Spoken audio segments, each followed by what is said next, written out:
to Israel. We saw the retaliation on the 1st of October 2024, but also we were warned by, say, Iran envoy, U.S. Iran envoy Witkoff just a week ago about the scale and damage that an Iranian attack could pose to military and civilian targets inside Israel. So I think, as I said, the scale and proportion of the Iranian response is something that needs to be factored in terms of how long and how difficult this war, this confrontation could be over the coming days and weeks. Anise, I'm going to bring in my colleague who is at the UN just ahead of that emergency session of the UN Security Council. But I want you to stay with us as we continue to monitor the smoke rising from Tel Aviv following that assault by Iran. Bahman, the UN Security Council, this emergency session is really going to have to tackle this, given the retribution that Iran has promised, given what we're witnessing on the ground in Israel. And it's unlikely that it could possibly convince either side to walk away from escalation at this point. I mean, the members will speak.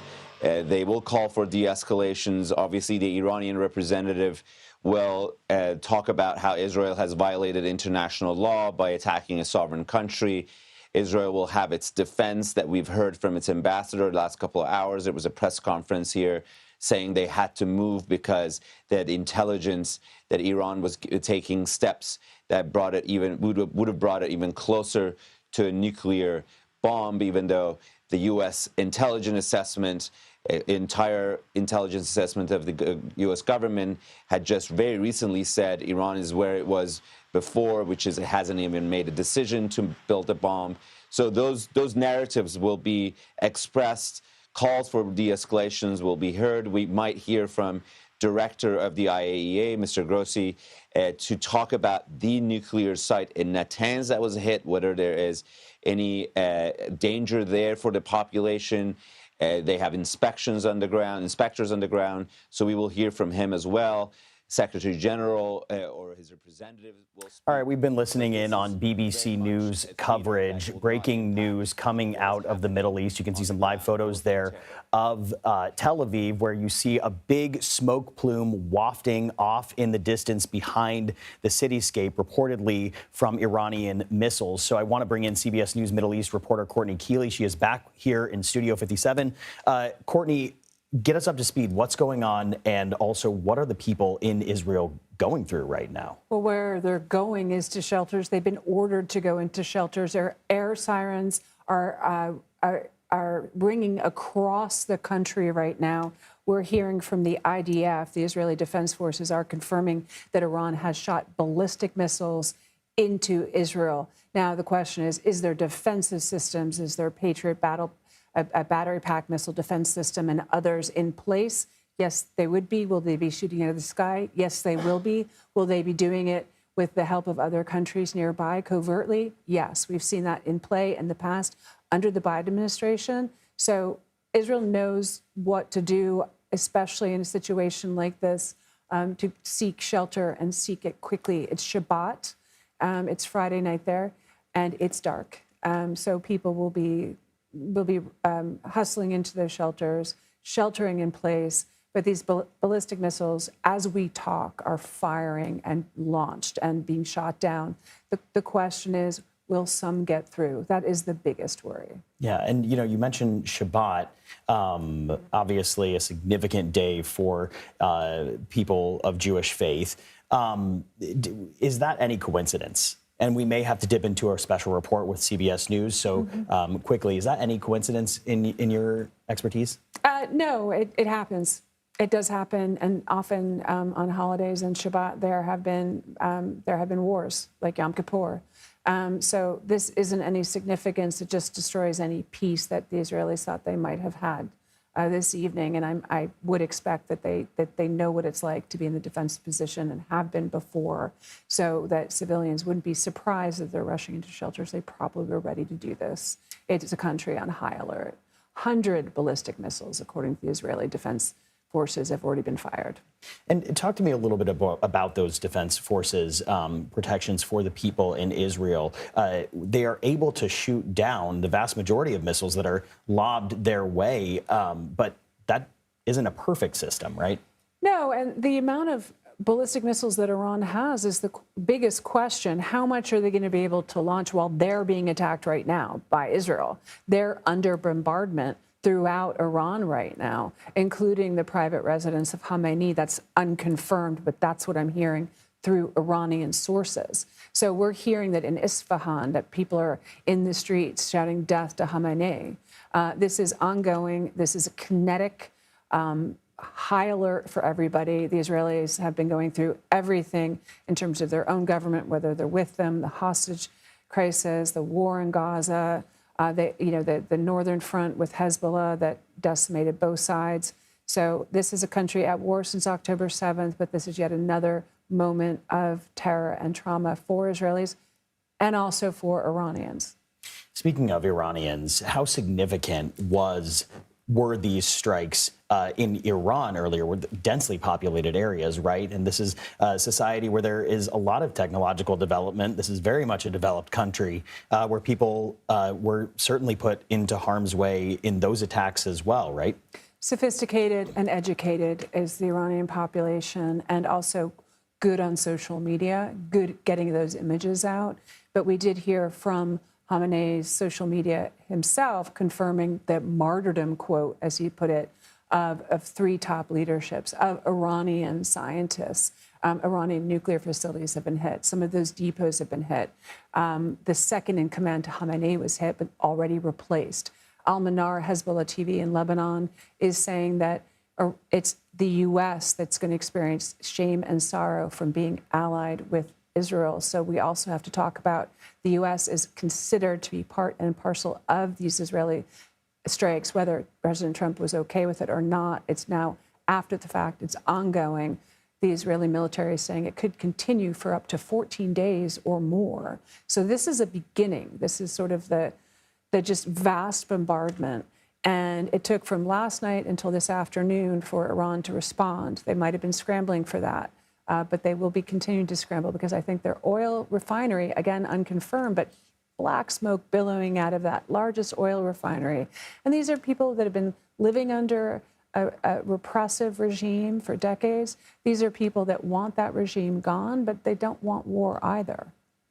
Yeah, I mean, you know, I've been to Iran as a journalist, spoken to the people there. You're certainly echoing what the sentiment has long been for some time. You know, I just want to take a step back from the current situation that we're seeing play out right there. And you can actually see there's, I believe, more smoke rising from those images of Tel Aviv, but that actually is from moments ago. So that is probably what we were viewing on the BBC. But this all is happening to the backdrop of nuclear negotiations. Iran believed to be just days, maybe weeks away from that critical moment where they could enrich uranium to ultimately make a nuclear warhead. Where do those talks stand? How does this flare-up impact that? Well, Khamenei was, I was told by experts that he would rather go to war than agree to no uranium enrichment.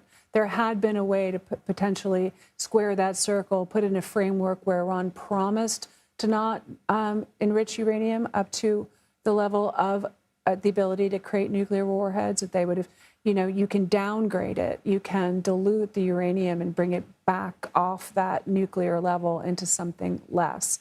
And they could have done it on site. They could do many things. Somebody who was an expert in the room with the foreign minister who's been in all these talks, he told me that the foreign minister at previous talks said, why would we want to take away the enrichment of uranium? Our scientists work so hard. So, you know, this sort of, it's all very cloak and dagger. President Trump really wanted a deal, but today he's reacting, you know, and kind of knowing that he had no choice. Whether he had a choice, whether he was okay with it or not, he did want those Oman talks to go on. He's still talking about talks continuing, but I really don't see any way through that the Iranians would save face or agree to any negotiations right now when they're basically in a war situation. Courtney Keeley helping us cover this breaking news. Good to see you back on set. Thank you for your insight, your expertise. We always appreciate it. And now I want to turn over to Robert Berger. We have him, I believe. Sir, give us your take on what is happening right now, what we're seeing on these images playing out in the Middle East. Well, basically, Israel is under missile attack from Iran. That's according to the Israeli military. There are reports on Israeli media that 5 to 7 areas have been hit by missiles. There aren't reports of major casualties or anything like that right now. But also another salvo of missiles is said to be headed toward Israel. So basically everybody bracing. People are going to their bomb shelters. Nobody's on the streets. And that smoke that you see there in the picture is apparently something that fell in the Tel Aviv area. Not clear totally if it's shrapnel or missiles, but according to reports on TV, it may actually be some missiles that got through Israel's defense shield. Robert, it's my understanding that you're joining us from Jerusalem, and correct me if I'm incorrect in that, but can you just walk us through what is happening on the ground from where you are? Talk us through the shelters that people must be in or headed to right now, the sirens going off. Give us a real sense of what's going on the ground there, sir. Yeah, a little while ago, not right now, but a little while ago, we had sirens here in Jerusalem as well, and sirens pretty much all over the country. It seems that most of these missiles are being directed toward the Tel Aviv area. I did hear some booms here in Jerusalem, didn't see anything, but some of the missile interceptions. Hey, Robert, I'm so sorry to interrupt. We are going to a CBS News special report. Sure. You know what? I was mistaken in that. We are not yet going. Please continue your thought. Yeah. Just kidding. We are going to a special report. Okay. Robert, stand by.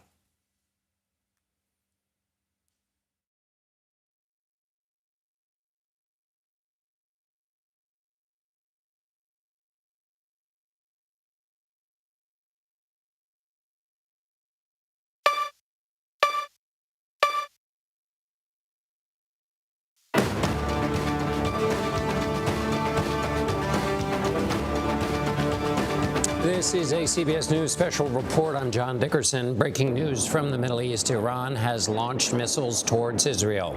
Iranian state television says, quote, hundreds of ballistic missiles have been deployed. We've seen explosions all over Tel Aviv, and air raid sirens are going off across Israel. And the Israeli Defense Forces say all of Israel is under fire as Iran fires projectiles. This is in retaliation from last night's attack, really waves of attacks that have targeted nuclear sites and Iran's military leadership. In a televised address, Iran's supreme leader vowed revenge. Let's turn to Face the Nation moderator Margaret Brennan. Margaret, good to be with you again. Update us really on where we are right now and what your sources are telling you.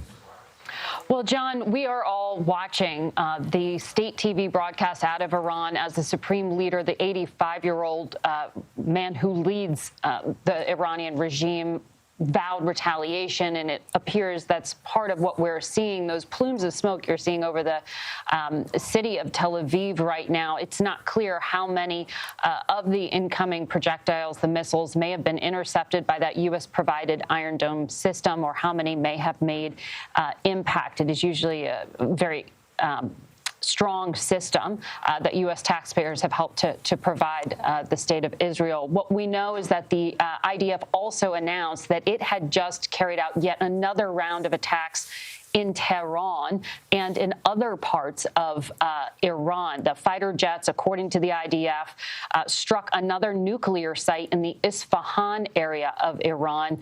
They claim that this was a precision strike in an area where there was enriched uranium and that there was a nuclear weapons production process. Now, that is a difference between Israel's intelligence and what the United States says. The United States intelligence community says that Iran Iran does not have a nuclear weapons program, but that it does have a nuclear enrichment program. That is a difference here in what the U.S. and Israel are thinking, and we are continuing to try to report out how aligned the two allies actually are in the military operation that took place overnight, what Israel called a preemptive strike on multiple locations in Iran.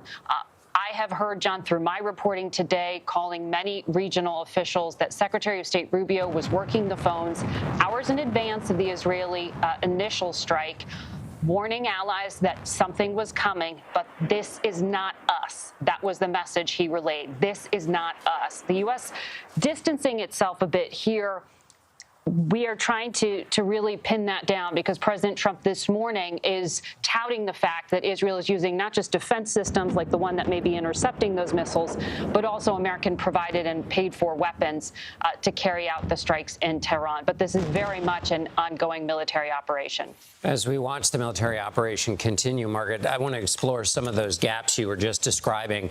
The first is could it be just a semantic gap in terms of the Iranians are saying, pardon me, the Israelis are saying that the Iranian program is further along than U.S. intelligence. Could it be just a language issue in terms of just how the two countries, the United States and Israel, define those two things, or could it be an actual dispute over intel, over what exactly Iran has? It may be that. It may be on the substance, different intelligence assessments, and we're trying to pin some of that down. In his address last night, the Prime Minister of Israel said something very different from one of his military officers. A military officer went and briefed the press and said Iran had enough nuclear fuel for 15 weapons. The Prime Minister said they had enough nuclear fuel for 9, and that they could do it in months or in as little as a year, and then others briefed in moments Iran would have a nuclear weapon. So we're trying to even just get clarity on exactly what Israel's own assessment is, and then how much it may differ from the U.S. intelligence assessment. And anyone can go, by the way, find that online. It's published. It's publicly readable, what the findings of the U.S. intelligence community was, because as of this March, they said Iran's nuclear program ended in 2003. It's the nuclear fuel they've been concerned about. The nature of the Iranian threat, of course, being important to understand whether this action is commensurate with the level of the threat. Let me also explore what you were discussing, Margaret, in terms of U.S. involvement. You said the Secretary of State, Marco Rubio, is on the phone saying this is not us. But as you pointed out, President Trump seemed to be suggesting something else, that he was involved in this operation, at least in one form or another, or knew that it was going on for a good long while.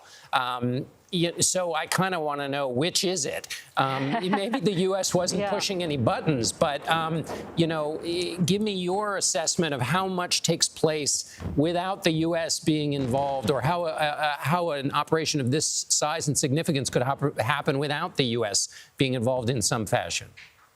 Well, in some ways, John, the short answer is Israel always assumes that America has its back, period.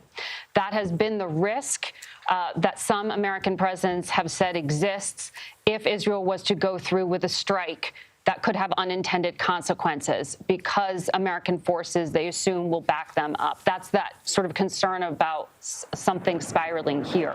But Israeli Prime Minister Netanyahu has been arguing this time it is different. The chessboard has changed. Iran is historically weak, that they can carry out this really extensive intelligence and military operation and make a difference here. We know through our own reporting that President Trump in months past had really pressed back on that, saying, give me time with the diplomacy. Don't go and do this. I'm trying to negotiate here. So he was really leaning into the diplomacy and pushing back on the prime minister's desire to go ahead with this military operation.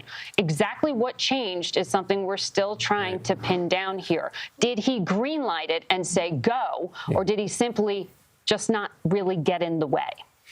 Thank you so much, Margaret. We're watching live video here from Tel Aviv. I'm not going to guess about whether that's incoming or outgoing, but we certainly see lots of activity in the air above Tel Aviv. Those are live pictures as Iran attacks Israel. The Israeli military says the rocket fire continues. Another barrage of dozens of rockets has been launched towards Israel. I want, as we're watching these live pictures now of the Iranian assault on Israel, I want to bring in senior White House correspondent Weijia Zhang, who joins us now.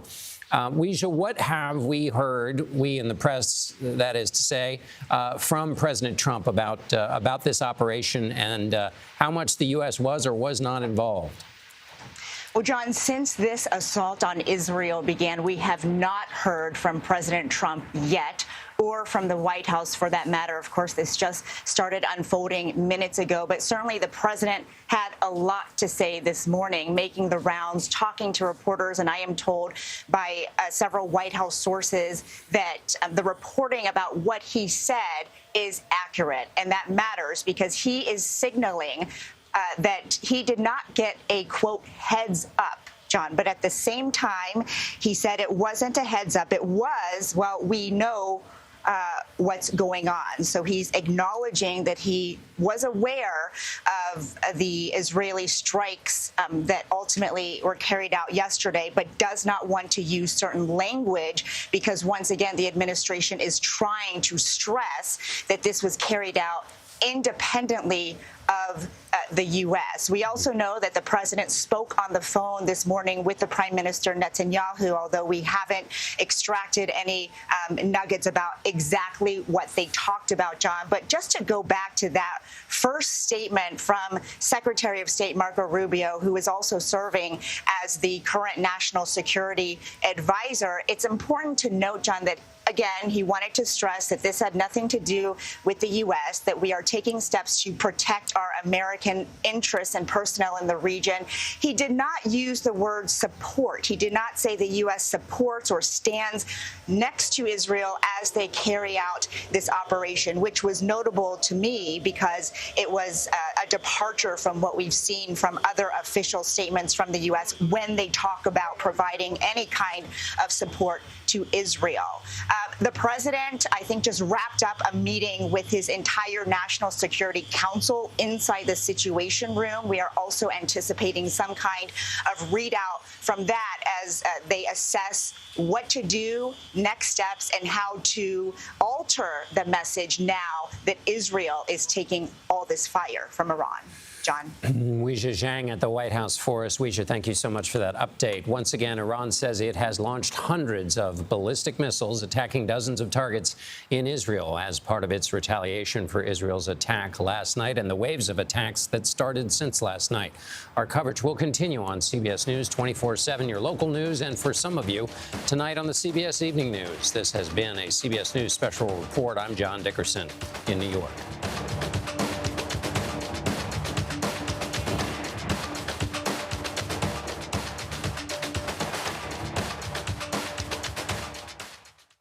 All right, you've just been watching a CBS News special report. Air raid sirens are blaring across Israel as the country's military works to intercept dozens of missiles fired from Iran. The missile attacks follow Israel's widespread operation targeting Iranian nuclear sites. Scientists and top military officials, several of Israel's intended targets were killed. The IDF says it is continuing to target other nuclear sites across the country. And CBS News Middle East reporter Courtney Keeley is back with me here in Studio 57. So, Courtney, talk about the significance of what we're seeing right now. Well, this is the retaliation that Israel must have been bracing for. It's Shabbat, it's nighttime, and immediately Israelis and civilians there were ordered to go into shelters. Air sirens were sounding the alarm across the country.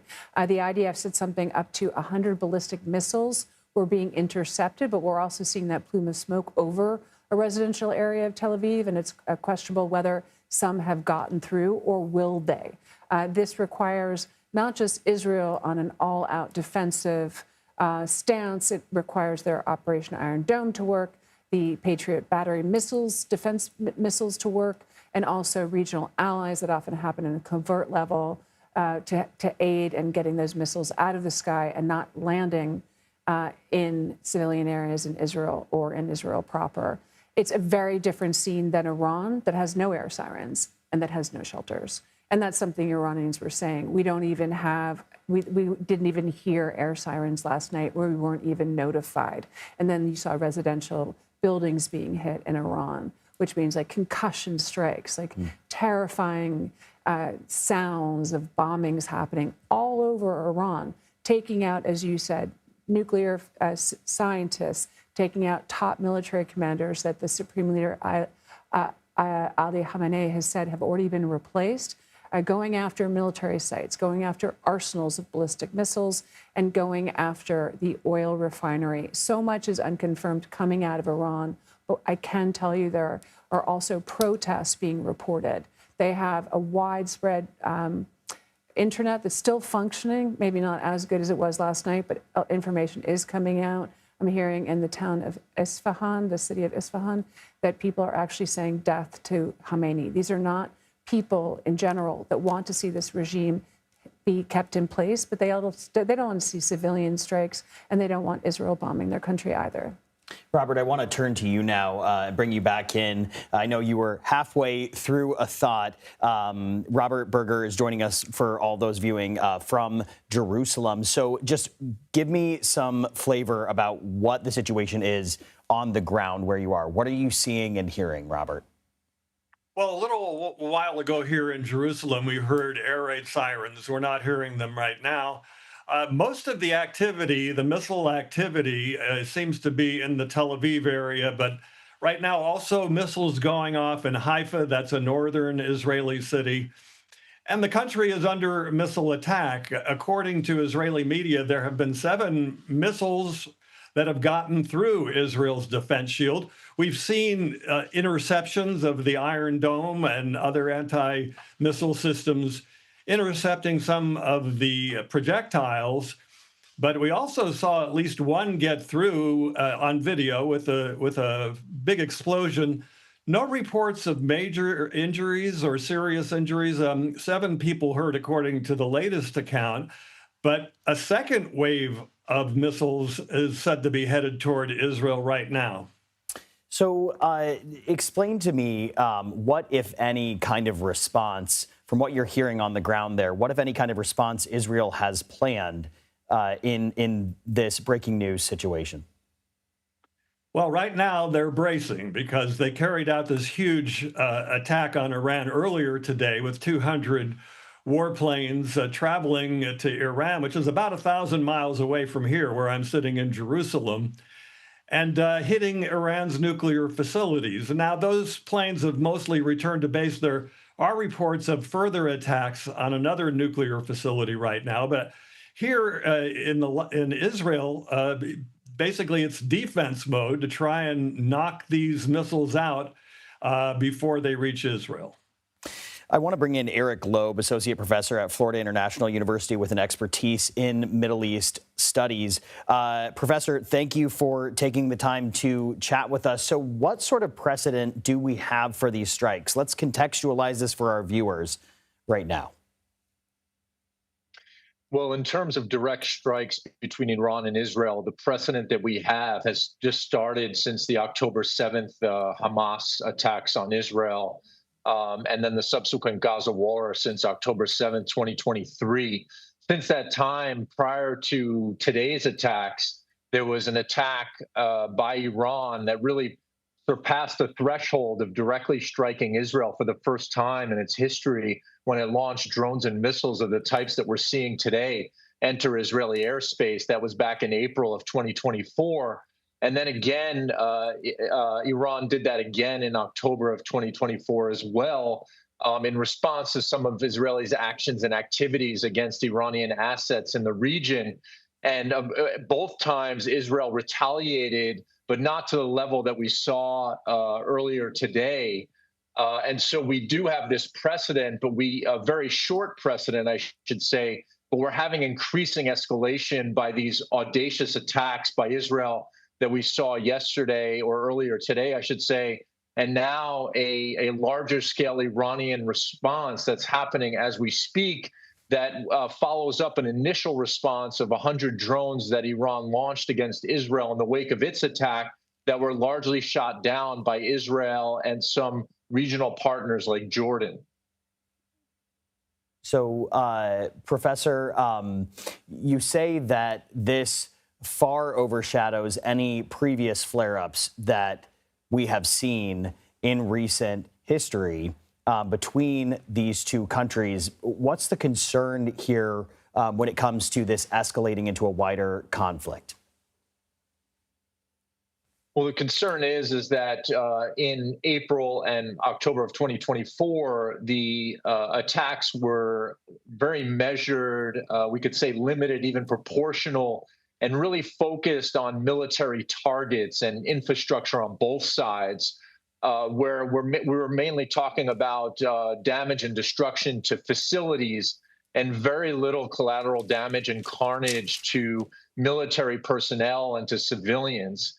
And yesterday or earlier today, we saw Israel cross that threshold by killing and injuring dozens and hundreds of Iranians, both military personnel and civilians, as collateral damage that were in these residential areas inside and around these military targets. And so the concern is whether now Iran's response is also going to be limited to just military targets, or whether they themselves are also going to cross that threshold and have increased collateral damage and carnage among military and civilians, and then whether this continues to escalate into a full-blown conflagration that analysts and observers have been warning about since hostilities have increased since October 7th of 2023.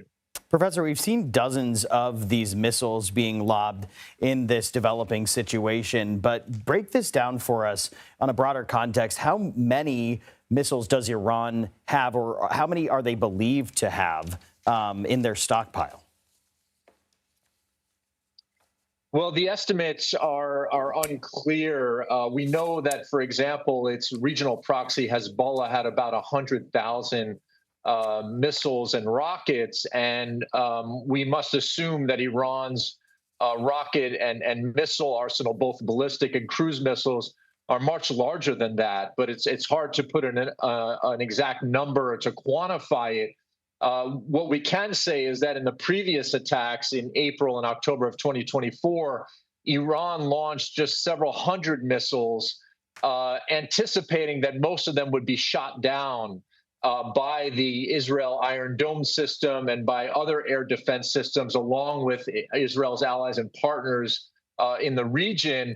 But now we may see more missiles, even hundreds more, being fired by Iran, both cruise, ballistic, and drones, with the intention now of overwhelming those systems if possible and penetrating Israeli airspace and deliberately now hitting targets. Again, we'll have to see if they're military or if they're also expanded to civilian targets. I want to bring in Willie James Inman, CBS News White House reporter. So, Willie, have you heard anything from the White House about what's unfolding in the Middle East? What is the president saying, if anything? Hey there, Tom. As we're watching these images above Israel, these missiles coming from Iran, the White House hasn't said anything just yet as we've seen this scene play out. But earlier in the day, we did hear from the president. He posted on Truth Social about the situation in the Middle East, alluding to the deal that he wanted Iran to agree to, noting that he gave Iran 60 days for this deal. Now, we did hear from the Secretary of State late last night when Israel attacked Iran, essentially saying that the U.S. had no part in this attack and warned Iran from attacking U.S. military sites and personnel within the region. We, of course, are waiting to hear from the White House following that meeting with the president's national security team, Secretary of State Marco Rubio, in that meeting, as well as other top officials,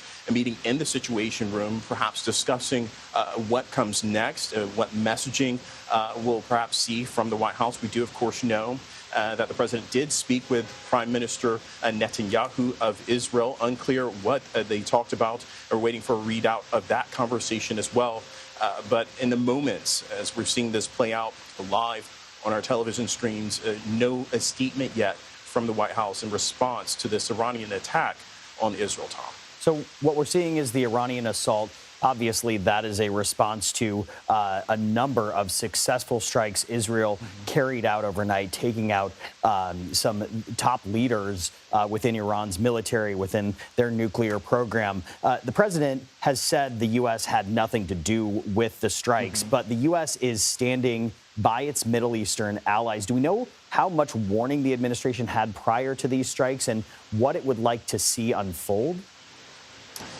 Yeah, that's right. As we've been seeing the situation played out, it's really interesting, and you can read the tea leaves, if you will, in terms of how much notice the U.S. had. Remember, in the days leading up to this, the U.S. was warning citizens in the region to either depart or be vigilant about the increasing security situation that could potentially unfold with those increased tensions.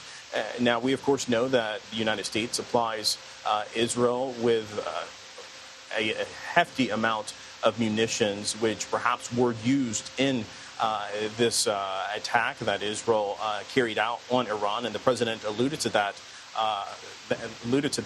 fact earlier today in his statement. But in terms of this attack that's playing out on our screens, we, of course, got word of it just as much as the entire world seeing this play out live on TV. But in terms of the U.S. being given notice, we do see reportedly that there was at least some notice that the president heard about in terms of Israel carrying out that preemptive strike on Iran late last night. Willie James Inman reporting for us at the White House. Willie, you'll stay on top of that. I want to bring back in CBS News Middle East reporter Courtney Keeley, who's here with me on set. So, Courtney, describe some of the information that you're following right now from your sources abroad. Well, I'm hearing 7 sites in Tel Aviv have hit by the Iranian missile attack. The extent of damage is unknown. We know that Israeli civilians have been ordered into shelters, those air raid sirens sounding the alarm across the country, that this is now they're into the second barrage of Iranian missiles. And mainly they're able to intercept those, but we are seeing those plumes of smoke over Tel Aviv and waiting for more. According to an Iranian regime official speaking to Reuters just a few moments ago, saying nowhere is safe, our revenge will be painful. Now, going back to how many missiles Iran has, which is really important because it's a well-kept secret.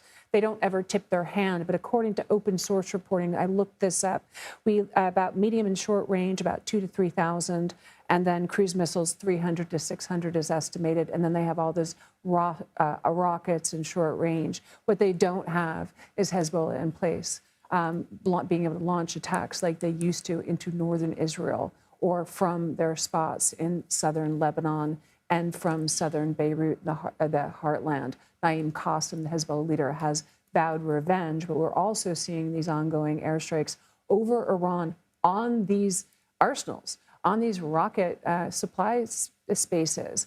They'll be trying to get out ballistic missiles as well as taking out already top commanders in the Iranian regime and the Iranian Revolutionary Guard Corps, as well as nuclear scientists, as well as nuclear sites. So what's happening in Iran is that Israel is still bombarding and saying they will continue to do so. There are protests by Iranian civilians against Khamenei, and people are bracing for impact. They don't have air raid sirens. They don't have shelters. In Israel, they do, and that's where they are. And I just want to draw our attention to these live photos that appear to be coming out of Tel Aviv, where you can see that a structure is ablaze and presumably may have been struck. It's anybody's guess at this point, but you can see that there's a structure that's on fire. And Courtney, to your point, just quickly, before we reset for the top of the hour in about 20 seconds, these are robust defense systems that Israel has, but they're not perfect all the time. No, they're not. And that's the problem. As you see fires, that's probably from something they got through. As I said, 7 sites in Tel Aviv have maybe been hit. But whether there are actually people in there, whether there are casualties, remain to be seen. All right, I want to get people up to speed who may just be turning in right now. We are following some breaking news. Air raid sirens blared across Israel as this escalation in this back and forth. The missile attacks follow Israel's widespread operation targeting Iranian nuclear facilities, scientists, and top military officials. Several of Israel's intended targets were killed. The IDF says it is continuing to target other nuclear sites across the country. And of course, we have team coverage. I just want to refocus our view on what exactly is going on here. So CBS News Middle East reporter Courtney Keeley is here in studio. CBS News contributor Robert Berger is actually in Jerusalem. Robert, I want to go to you first and just get our viewers who may not be familiar. What exactly are you seeing on the ground, and how has this night been for you and other people in Israel? Well, for everyone, almost everyone across the country, there have been air raid sirens, and there have been waves of missiles coming in. One wave so far, a second one, and maybe a third one said to be on the way. Now, as those pictures show there, some of these missiles have been able to get through Israeli defenses. According to Israeli media, we're talking about maybe 150 or so missiles that have been fired from Iran toward Israel, and maybe 7 or so got through. I've seen video of one what looked like a huge ballistic missile on the ground burning. And then you see those pictures of the apartment building apparently there that was hit by a missile. So even though you have a really good air defense system here in Israel, some of these missiles are able to get through. And just describe some of the scene of what people have been going through when it comes to the air sirens. How quickly are people expected to evacuate their homes in order to get to the shelters? Walk me through some of the logistics there, and also just the general feel of anxiety or concern amongst Israelis. Well, people were warned. I mean, after Israel carried out this assault today in Iran, there were warnings that there would be retaliation. So as far as, most people, it's actually a law, you're supposed to have a bomb shelter in your house. So people are hunkering down in those bomb shelters at home. Now, if you don't have a bomb shelter in your own apartment, then you would go downstairs to one that's in the apartment building and basically hunker down. This is really worse than what we've seen now for a while, though, with some of these missiles getting through. So people are in bomb shelters, and there's a second wave of missiles said to be coming, and a third wave. So a very tense situation right now. Do we know, sir, what, if any, participation the U.S. has had in the interception of these missiles? I was wondering that myself, because some of the missiles are getting through. Now normally, and we had 2 ballistic missile and drone attacks on Israel last year from Iran, and the United States was actively participated in knocking a lot of those missiles out before they reached Israel. I can't confirm if that's happening this time. Certainly, the U.S. has said that it's committed to defending Israel. We'll have to wait and see if we get an official response that the U.S. Is involved in the knocking down those missiles before they get here. I want to bring in Eric Loeb, associate professor, I should say, at Florida International University with an expertise in the Middle East. Professor, what, if any, significance does it have that this falls on Shabbat? Is that coincidence? Well, I think it is coincidence because the Israelis actually initiated this attack earlier today.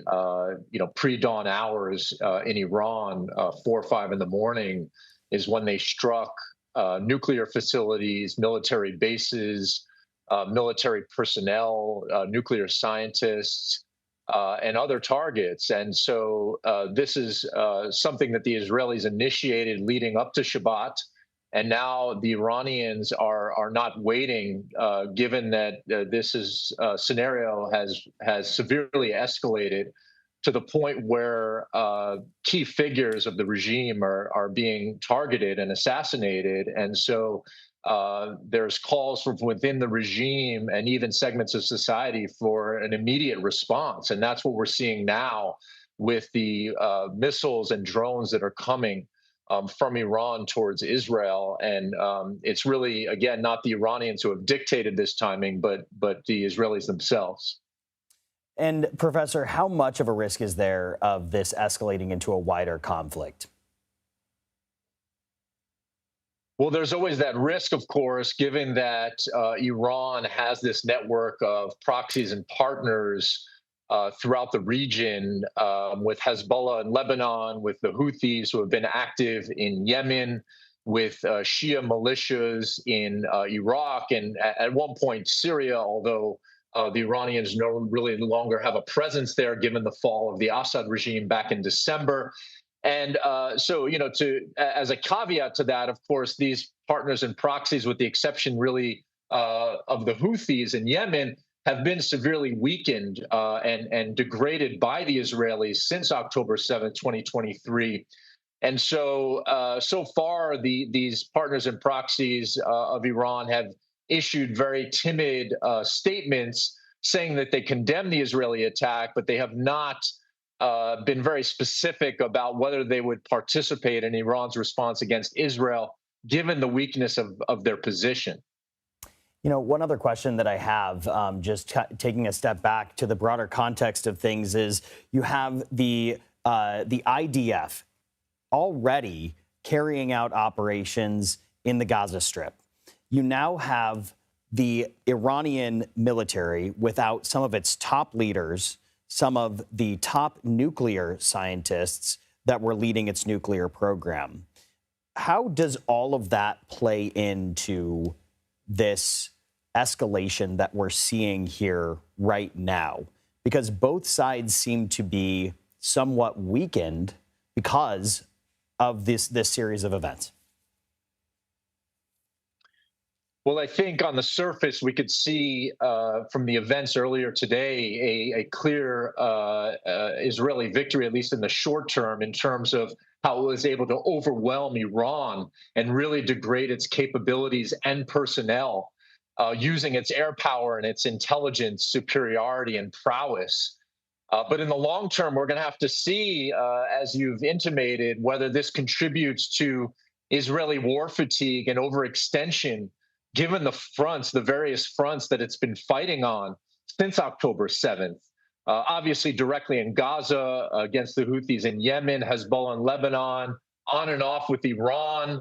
And then on the Iranian side, of course, we'll have to see to what extent and how quickly, if at all, the Iranians could gather themselves and regroup against Israel.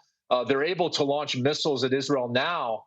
As you've said, they've sustained large losses in personnel, although the supreme leader was very quick to replace them today. But nonetheless, I think we've seen a clear disruption in Iran's chain of command, and we'll have to see how Iran groups in terms of both its personnel and its military and even nuclear infrastructure moving forward. And just quickly, Professor, Israel has killed many of the leaders of Hamas and Hezbollah. Now it's targeting Iran. At this point, what is Israel's goal? Well, that's a big question in terms of what is Israel's long-term strategic goal.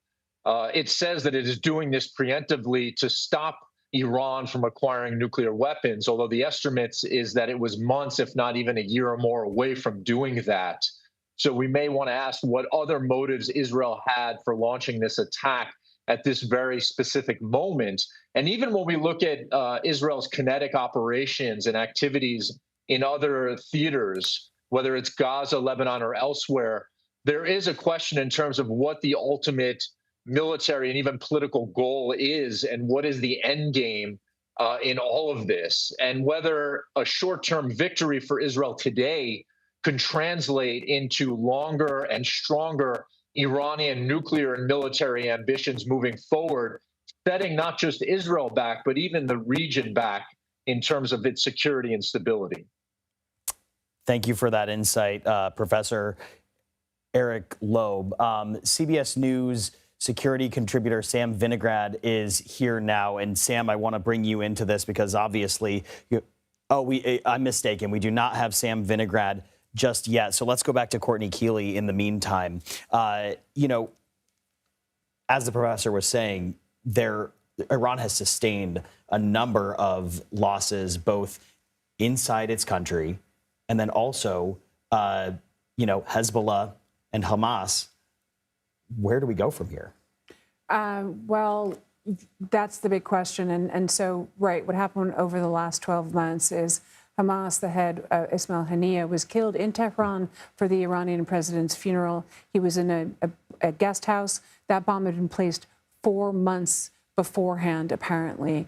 And we've seen Hezbollah pretty much decimated. The head of it now, Naim Qassem, not nearly as strong as the former head, Hassan Nasrallah. Hamas is really in name only after Yahya Sinwar was killed last October, and then his brother was recently killed too, who was referred to as a butcher. And so we're not looking at any of that. Houthis are not that strong. They've launched about a ballistic missile at Israel today. That's still a problem. But what the big problem right now is the airstrikes across all of Iran, not just going after nuclear facilities or military capabilities, but really trying to bring the Iranian regime to its knees, it looks like. You know, they've taken out Hamas, they've taken out Hezbollah, they've decimated the regional proxies. Assad's gone. Iran has no foothold anymore, no power structure in Damascus. It's got no land bridge from Beirut to Damascus to Iran. That smuggling route has been shut. So Iran really isolated from all those proxies that built up over 25 years, the beginning of my career, actually, in the Middle East. And so seeing all of that take place and be built up and then seeing it all decimated in the last year has been shocking, not expected. All of this is still unexpected. You know, veteran journalists like ourselves, still very unexpected. And right now really looking to see if there are going to be civilian casualties in Tel Aviv or in Israel. What is the extent of civilian casualties in Tehran and all of Iran? And just give us a little bit more of an idea of how vulnerable Israel may be at this very moment after carrying out wide-scale campaigns in the Gaza Strip, fielding all of these missiles being lobbed overnight or into tonight. Does that open them up to any sort of vulnerability? Are they strained at all as a military force themselves? They're not strained necessarily as a military force. They're strained in terms of an ideology of the fate of Israel itself. They're locked into what some people call almost a civil war between Prime Minister Netanyahu's government and his ultra-right coalition. What a lot of Israelis want, the hostages out and the war to end, or vice versa, war to end and get the hostages out. So you've seen a crisis of faith for many Israelis, protests, demonstrations, even Israelis holding up pictures of Palestinian children every Saturday night inside Tel Aviv, and then this emboldenment of the ultra-right wing. But you also saw Prime Minister Netanyahu up against the ropes on Wednesday with a Knesset vote that he barely managed to survive, where they almost voted to disband this coalition and trigger early elections. Prime Minister Netanyahu is facing jail. He's facing the end of his legacy and leadership, and he's clearly doing what he's always said he wanted to do, that if Iran crosses this red line in terms of nuclear weaponry, that Israel would respond. Now, he's been saying that since 2011, since the UN General Assembly. People are now saying that the Iran nuclear talks were almost a diplomatic cover while Israel got ready for these attacks. And not only that, but Mossad got inside Iran and really built up these stockpiles of drones, smuggling them over time, so that when the airstrikes launched last night, the drone attacks launched from the ground with Mossad operatives already there. I want to turn now to CBS News Intelligence and National Security reporter Olivia Gazis. Olivia, good to have you on. Is this the sort of response we expected from Iran? We heard ramped up rhetoric coming from the supreme leader himself in direct response to these strikes that Israel carried out within the last 24 to 36 hours. So give us some context. Is this what we expected? Well, that's right. From the Iranians, we always hear the bark before we see the bite, and we were wondering how severe the bite could be, given how depleted their missile stocks had been, as you've been discussing, from previous retaliatory strikes that the Iranians have carried out.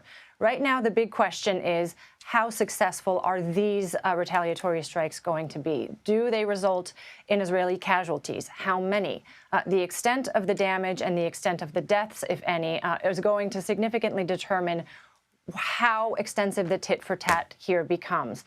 If this is a mass casualty event for the Israelis, then there is no chance that the United States is going to be able to stand by and not do anything. It is its closest ally in the region, and so the conflict immediately broadens if this is in fact a successful Iranian strike. In the past, we've seen them only have sort of limited and non-lethal effects. So that's question number one. Number two is whether this is the extent of it, whether the Iranians light up their proxies in the region to attack U.S. installations and interests in the region. That's the big question number three. The broadening of the conflict depends in large part over how antagonistic the Iranians feel that they need to be, or whether they feel that they can satisfy, in the eyes of their public, exact the revenge that they need to for what the Israelis have done so far. But as we know, the Israelis have said their campaign is far from over. And we are just learning that the UN Security Council is having an emergency meeting at Iran's request following these escalations within the last 24 hours. Of course, we'll be following that very closely. Olivia, I want to ask you about Israel and Hamas. They had both been working on a potential ceasefire deal. How does this escalation fall into that? How do these strikes impact that prospect? Sure. Well, those talks were pretty moribund of late. We do know that the U.S. was trying to resuscitate some sort of deal. It was in Hamas's court, and Hamas, as far as I'm aware, had not come back with a counterproposal that the negotiating teams had deemed viable. Interestingly, the U.S. is still trying to keep diplomatic negotiations with Iran alive, with Special Envoy Steve Witkoff still hoping that the Iranians are going to engage in some capacity this Sunday for nuclear talks. We do not have confirmation from the Iranians that anybody is going to show up, but our latest reporting from American officials here is that Steve Witkoff's team is hoping that those talks continue. Generally speaking, we've been trying to get a clearer diplomatic picture of what Secretary Rubio has been doing, the allies he's been calling, the partners he's been informing, either ahead of time or in real time, about what the U.S. expects to happen in the region. We've been trying to get a clearer picture of what U.S. embassies in the region are being told to expect. The State Department, I have to say, is uncharacteristically quiet so far. We have not had a lot of updates from officials here in terms of what embassy personnel are being told, what Americans in the region are being told. There have been travel advisories regularly issued about airspaces that have been closed over Iraq if people need to shelter in place in Israel. But there had been a much more open channel of communication in the past when these kinds of conflagrations have erupted. And it's been very difficult from a reporting perspective to get an understanding of what the diplomatic engagement in the region has been so far. And Olivia, just give us a better idea about the fine line that so many people within the international community are trying to walk, given this escalation, given the fact that there have been those nuclear talks, or at least talks of nuclear talks. And I also want to mention that, Secretary Witkoff, is that likely that this meeting is still going to continue this weekend in Oman? Well, so first on the diplomatic front, you have heard calls for restraint roundly from European governments. You've heard the head of the EU diplomatic arm say that this is a time for restraint, for diplomacy. Let's not see further escalation. You heard President Macron of France come out today and say, indeed, that Iranian's program was at close to a critical point, but that what this moment requires is diplomacy and not, again, further military engagement. There's a great concern that this conflict that is right now confined to Israel and Iran could easily spill over to engage other partners of each of them. I know the Iranians have also been speaking to the Russians There's been a lot of conversations that we understand that are being had, but the calls for restraint right now seem to be falling on deaf ears because Iran is clearly taking the steps that it believes it needs to take in order to respond to an operation by the Israeli government that we understand has been effective, has caused Iran to scramble, according to some of the officials on the intelligence side that I have been speaking to today. The assessment is that so far the Israelis have managed to put Iran on its back foot and make it contemplate what exactly it wants the contours of its response to be. So that is the state of affairs from sort of the international perspective. To your question on Special Envoy Witkoff, yes, again, our understanding, somewhat surprisingly, given how heated this moment is and given how much activity there is in the region, is that that team is still hoping that talks can take place. Again, we do not have confirmation from the Iranians that they are keen to participate, but we do have these continued expressions of hope by the American side that there will be some sort of continued talk about the dismantlement or the future of the Iranian nuclear program that was supposed to happen on Sunday.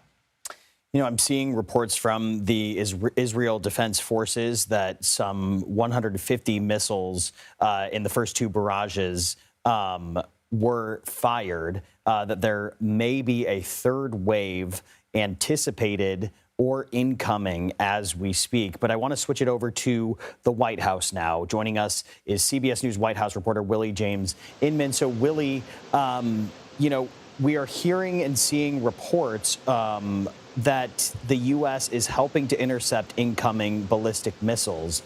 Do you know anything about U.S. involvement? Have you been told anything, I should say, about U.S. involvement in protecting Israel? Give us a little bit more of an idea of what role the U.S. is playing here.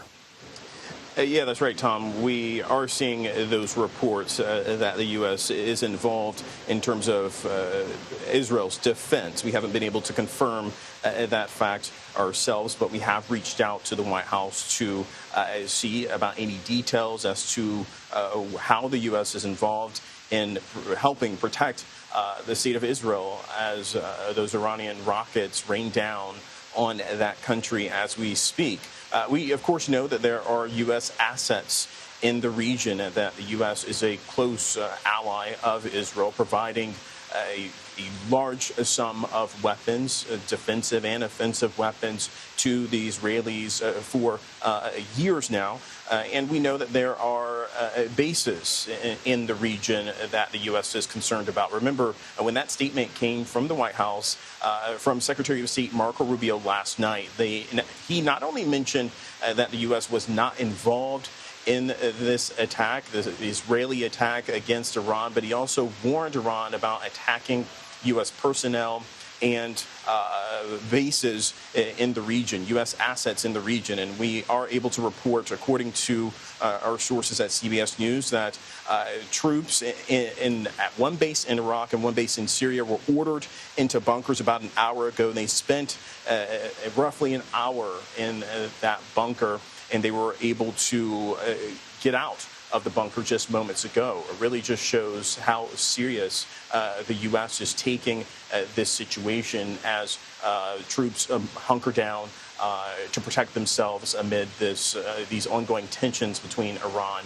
and Israel, Tom. And Willie, we know that that is a development, obviously coming into us in real time, but that is also kind of reminiscent of preemptive steps that the U.S. has already taken, just highlighting the number of assets that are in that region, removing some of the non-essential workers from various surrounding countries to be prepared to get out in the event of this escalation. So President Trump has said the U.S. had nothing to do with the strikes that Israel sent to Iran, but the U.S. is standing by, of course, Israel in all of this. Do we know how much warning the administration had prior to these strikes and what it would like to see unfold in this region? What's the strategy here from your sources within the White House? Yeah, well, President Trump himself has been pretty clear that he doesn't want a war. He doesn't want to be involved in a war. Now, we are learning, according to sources, that he was informed of this preemptive strike by Israel on Iran, but that he didn't greenlight this attack. So while the U.S. supports Israel, note in that statement coming from the Secretary of State, Marco Rubio, as my colleague Li Jiang perfectly pointed out a little while ago, it didn't necessarily say that they are supportive in terms of Israel's strike against Iran. Now, we, of course, know that those conversations had been ready to restart about the Iranian nuclear agreement this weekend with Steve Witkoff, the special envoy dispatched to the region. The Iranians, it's unclear if they will show up, but the Americans, they're still hopeful that they can have those conversations. And President Trump, in a couple of social media posts, really blasted the Iranians in that post. Those two posts that he sent out this morning, saying that he warned the Iranians to accept the deal offered. Of course, that was a deal that they rejected just days ago. But he also talked about that time limit, that 60-day time limit. And now we have these potential conversations. It's unclear if they will continue to proceed.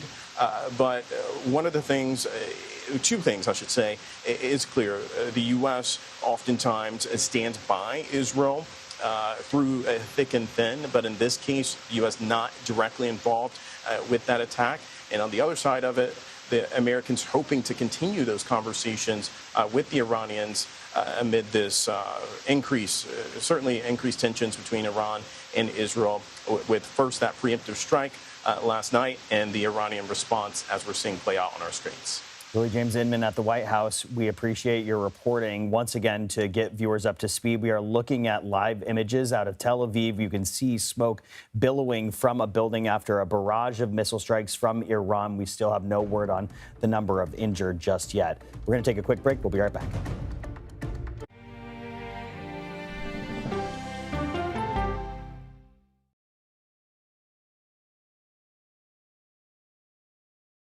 What happens when reporters take you inside the story? I've been asking for over a year and a half for access into this place, and this is the first time we're getting it. You get the all-new CBS Evening News every weeknight. This is CBS.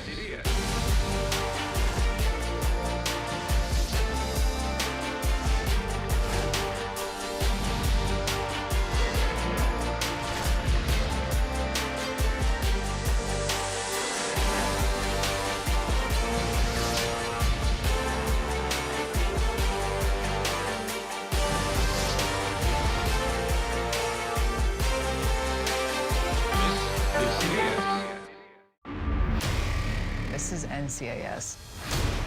You put on that uniform, you agree to protect the person next to you, no matter what.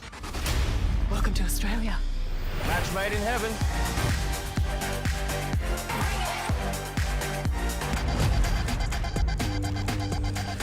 Watch out!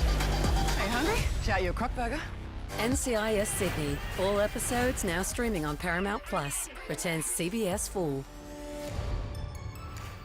I'm Erin Moriarty of 48 Hours, and of all the cases I've covered, this is the one that troubles me most. Listen to Murder in the Orange Grove, the troubled case against Crosley Green, wherever you get your podcasts.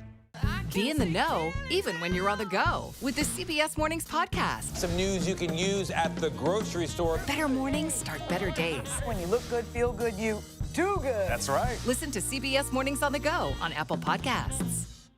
What happens when the world's best journalists come together? Write a prescription for the healing of America. We're retired and this is our paradise. Now it's gone.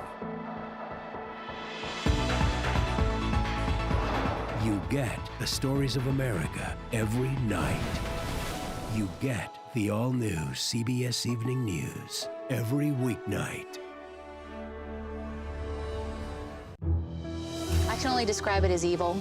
Follow and listen to Train to Kill, The Dog Trainer, The Heiress, and The Bodyguard on the free Odyssey app or wherever you get your podcasts. My job can get dangerous sometimes, but I'm very good at what I do. I know you're scared.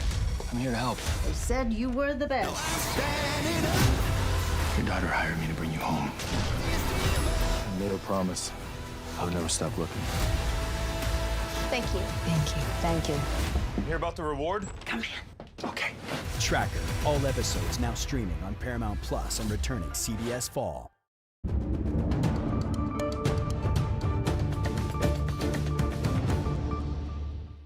Welcome back. We are following breaking news from overseas. A very active night in the country of Israel where air raid sirens are blaring across the country. The military has worked to intercept dozens of missiles, some 150 we're seeing, fired from Iran, which we can now say the U.S. has played an active role in defending Israel from some of those missiles. The missile attacks follow Israel's widespread operation targeting Iranian nuclear facilities, scientists, and top military officials. Several of Israel's intended targets were killed. Now, the IDF says it is continuing to target other nuclear sites across the country. We have team coverage. CBS News contributor Robert Berger is with us now from Jerusalem. Robert, I'm going to turn it back over to you. We've been seeing some of the videos of aftermath from these missiles actually hitting buildings in what I believe was Tel Aviv. Sir, do you know any sort of information on anyone who may have been injured, whether it's lightly or moderately, any deaths? No deaths reported so far, even though there has been some significant damage. We saw a couple of missiles on video slamming into heavily populated areas of Tel Aviv. Some hit streets. At least one hit an apartment building or an office building. But according to Israeli medical services, there were no serious injuries, maybe a few light injuries. And there were 2 salvos, according to the Israeli military, of missiles coming from Iran, a total of around 200 missiles being fired at Israel. Most of them were intercepted either by Israeli or American defenses, but maybe 7 or so got through and slammed into Israel. And just quickly, we've seen that there have been 2 waves of missiles so far. Any word on a third wave or perhaps multiple waves that are incoming to Israel? Are you getting any sort of warning or any sense that this activity is not over just yet? It looks like there is not a third wave. That's the current assessment, even though there had been warnings that there was going to be a third wave. So there's I'd say the country's kind of in stand-down mode now. People have been told they can leave their bomb shelters, but they should remain close to shelters, remain at home, remain indoors. We'll check back in with you, Robert Berger. I want to turn now back to the White House. CBS News White House reporter Willie James Inman is there for us, following all of the threads on this breaking news, coming from the White House. So, Willie, have we heard anything more from the White House about the events that are unfolding in the Middle East, about the U.S. involvement in order to protect Israel? What more can you tell us? Hey there, Tom. Well, the White House has been pretty quiet as we've been seeing this play out on our screens in the moment since Iran began its retaliatory strike against Israel. We do know that at least 2 military bases, one in Syria and one in Iraq, U.S. personnel, the U.S. soldiers, troops, I should say, there in those bases were told to get in bunkers. They remained in bunkers for roughly an hour, and then they were let out just several moments ago. This happening in real time as we have seen those tensions between Iran and Israel play out after Israel started that preemptive strike on Iranian targets, notably targeting Iran's nuclear program and those involved with the Iranian regime's military apparatus. We do know that the president, according to sources, was informed about the Israeli preemptive strike, but that he didn't greenlight the strike. And the U.S. has said, including the Secretary of State and National Security Advisor Marco Rubio has said that the United States was not involved in that attack against Iran, but warned Iran against attacking U.S. personnel in assets or locations in the region. We also know, as you mentioned a little bit ago, that according to a U.S. official, that the U.S. assisted Israel in thwarting those missiles that have begun to rain down on Israeli territory. We, of course, know the U.S. and the Israelis often work closely hand in hand, both militaries working together with those U.S. assets in the region there. We're waiting to hear from the White House or the president himself.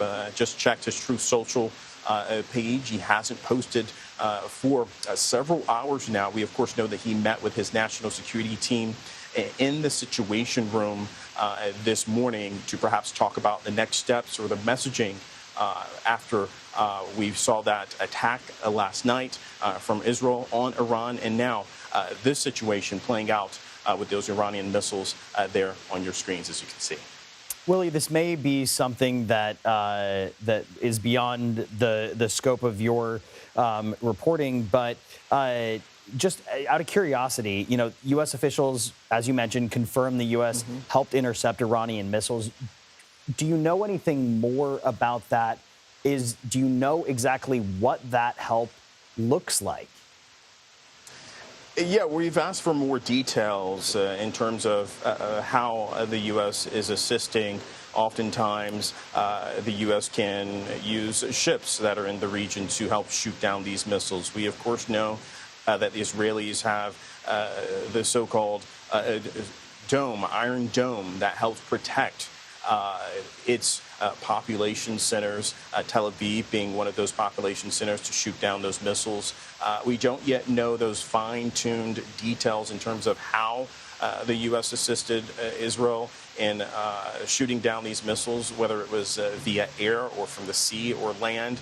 But we are working to get those details. But I will note that the U.S. does have several of those assets and capabilities in the region to be able to do just that, Tom. Yeah, it's such an important point to make. Willie James Inman at the White House for us. Willie, I want to thank you. And we're following more developments in this story, including out of Israel. Prime Minister Benjamin Netanyahu, in a recent address, he spoke to the people of Iran. We pulled a clip of what he had to say. We want you to listen to it. Tonight, I wish to speak to you, the proud people of Iran. We're in the midst of one of the greatest military operations in history, Operation Rising Lion. The Islamic regime, which has oppressed you for nearly 50 years, threatens to destroy my country, the State of Israel. The objective of Israel's military operation is to remove this threat, both the nuclear threat and the ballistic missile threat to Israel. And as we achieve our objectives, we're also clearing the path for you to achieve your objective, which is freedom. In the past 24 hours, we've taken out top military commanders, senior nuclear scientists, the Islamic regime's most significant enrichment facility, and a large portion of its ballistic missile arsenal. More is on the way. The regime doesn't know what hit them. They don't know what will hit them. The nation of Iran and the nation of Israel have been true friends since the days of Cyrus the Great. And the time has come for you to unite around your flag and your historic legacy by standing up for your freedom from an evil and oppressive regime. It has never been weaker. This is your opportunity to stand up and let your voices be heard. Woman, life, freedom. Zan, Zandegi, Azadi. As I said yesterday and many times before, Israel's fight is not with you. It's not with you, the brave people of Iran, whom we respect and admire. Our fight is with our common enemy, a murderous regime that both oppresses you and impoverishes you. Brave people of Iran, your light will defeat the darkness. I'm with you. The people of Israel are with you. All right. So once again, you heard Prime Minister Benjamin Netanyahu of Israel addressing in an interesting twist, addressing the people directly of Iran. saying that the fight is not with the Iranian people, but rather the regime. I want to bring in CBS News Middle East reporter Courtney Keeley, who is here with me in Studio 57. Courtney, you have been covering this region for so long. How unique is it that the Israeli prime minister would directly speak to the Iranian people? And how do you square this message that this war is not with the Iranian people, but rather with the regime when missiles rain down on densely populated areas of Iran just in the last 24 hours? Right. And the thing is a source told me who's been covering Iran since the revolution of 1979. So I'll defer to him. He said to me, you know, the Iranians are anti-regime, but they're also nationalistic. If you're pummeling their country, would that drive them into the arms of the regime? Doubtful into the arms of regime, but not necessarily listening to Prime Minister Netanyahu or having any truck with the Israelis who are bombing them. So Netanyahu can speak to them and speak to their movement for women's rights and their movement for human rights, but I don't think that's going to sit well with normal Iranians. Right now, what we're hearing from Iran is that there are many anti-regime protests. But we also saw protests in the thousands waving the Iranian flags and in support of Iran and the regime. So the question is right now, who will prevail? And it seems like the Ayatollah Ali Khamenei is still in power. Top military leadership under the supreme leader has been taken out. Ballistic missile depots, rocket depots. Mossad had drones launched all over the country. They were already in place and smuggled those in over a long period of time. Israel had been saying this could happen for a very long time. It happened on day 61, past the 60 days that President Trump had given the Iranians to come to a deal. President Trump seems like he still wants a deal. Saudi Arabia has been on the phone, the Crown Prince, with President Trump recently. Will cooler heads prevail? We're seeing ballistic missile attacks over Israel and some getting through, light to moderate injuries. We're seeing civilians being killed inside Iran with those attacks ongoing. And it looks like Prime Minister Netanyahu, while speaking to the Iranian public, is still going to go as far as he can in favor for Israelis and what they see and what he has seen, most importantly, as an existential threat for a very long time. And, you know, to your point of the Iranian people, they are a people who take great pride in their country, a people who take great pride in their heritage.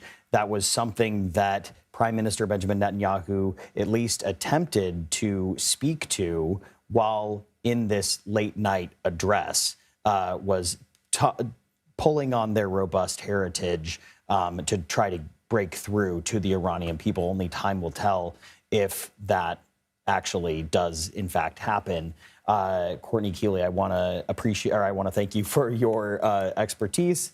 And as you're seeing more pictures coming out of Tel Aviv, this is from moments ago, a breaking news situation as Israel is hit with a number of missiles from Iran, the latest escalation in this breaking news event. We're going to take a quick break. You're watching CBS News 24/7.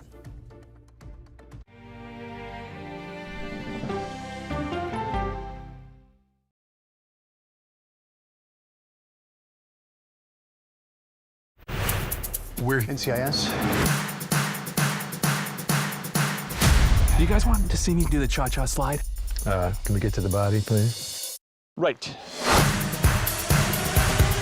Oh, what's got you so punchy lately? Not punchy. Passionate. This is a great team. For what?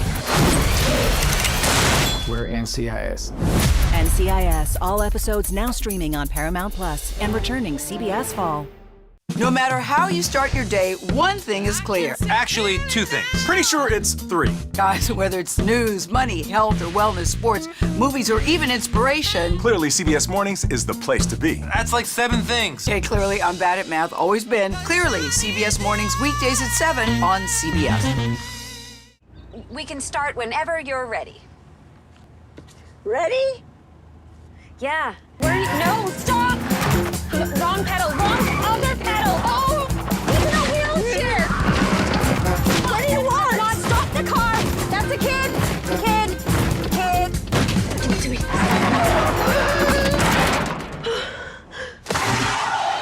Did I pass? Now serving 942.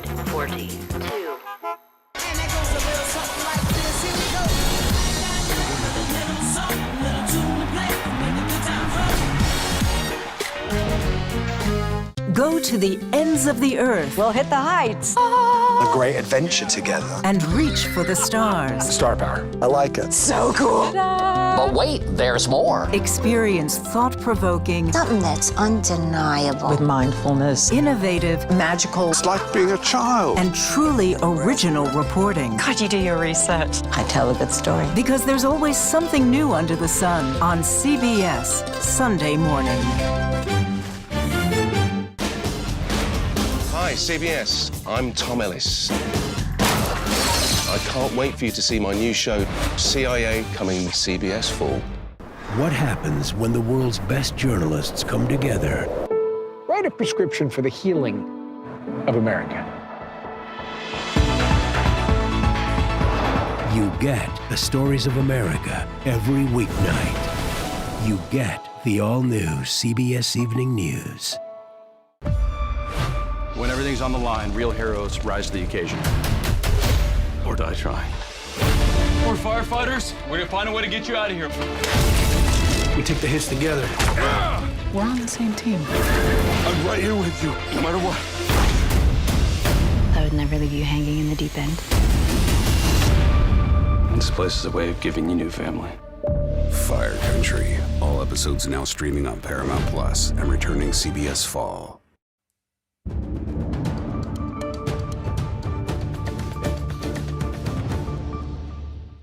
Welcome back. We are continuing our breaking news coverage out of Israel. An incredibly active night in Israel as dozens of missiles, Iranian missiles, have rained down on Tel Aviv. Many of them intercepted, but not all of them completely intercepted. Before we took a commercial break, you saw some buildings that had caught fire, what appeared to be some areas that had some impact from those missiles. So certainly something that we are following very closely. All the while, Prime Minister Benjamin Netanyahu making an address, this time to the Iranian people, but a national address nonetheless, saying that this war is not with the Iranian people, but some strong words coming out of the Prime Minister. I want to bring in CBS News Pentagon reporter Eleanor Watson. Ellie joins us now. So good to have you on. What else do we know about the U.S. helping intercept the Iranian missiles? Because that is a development that came out recently. Yeah, so two U.S. officials now tell CBS News that the U.S. has assisted Israel in defending and intercepting Iranian ballistic missiles. We don't know quite the details yet of what assets were involved or how many missiles were intercepted, but we do know that the U.S. does have at least two destroyers with ballistic missile defense systems out in the eastern Mediterranean earlier this morning, sent another one from the Western Med to start sailing closer to Israel. And then we know that those types of destroyers help defend against ballistic missiles when Iran attacked last year. The U.S. also has air defense systems across the Middle East because the U.S. still has about 40,000 U.S. troops at different bases in the Middle East. So we're efforting the details to which systems, which assets were used to intercept missiles and how many. And what else are you hearing about how the U.S. is viewing these strikes? So the concern going into the potential for Israel to strike last night in Iran was how big and how soon could Iran follow through, if it decides to follow through on its promise to retaliate against not only Israel, which is now done, which was expected, but also against the U.S. The two attacks that Iran launched last year on Israel used some longer-range ballistic missiles, and what U.S. officials are concerned about is that while that supply may be a bit depleted because of the action last year, they're shorter-range ballistic missiles that are within where U.S. bases are within the distance of, that those could still be used by Iran. And those U.S. bases, the Iranians have threatened to attack. So the U.S. is watching this very closely to make sure that those 40,000 forces are kept safe. Ellie, there's obviously a lot of questions that are surfacing from this recent back and forth, this exchange of missiles between the two countries. The biggest question, is there a sense that the U.S. will get pulled into a larger conflict here? I think all the U.S. officials we talked to last night were very clear that the U.S. had no involvement in assisting Israel strike Iran, realizing that there is the potential to draw in the U.S. The U.S. does not want to be part of this conflict. Iran, even if the U.S. does not assist, does view the U.S. as a supporter of Israel. And so there is a risk of the U.S. at least being targeted in retaliation, but the Pentagon will, according to defense officials I've talked to, try their best to keep the U.S. out of this. Ellie Watson, thank you for that. Now I want to turn to CBS News contributor Robert Berger, who is on the ground in Israel, specifically in Jerusalem.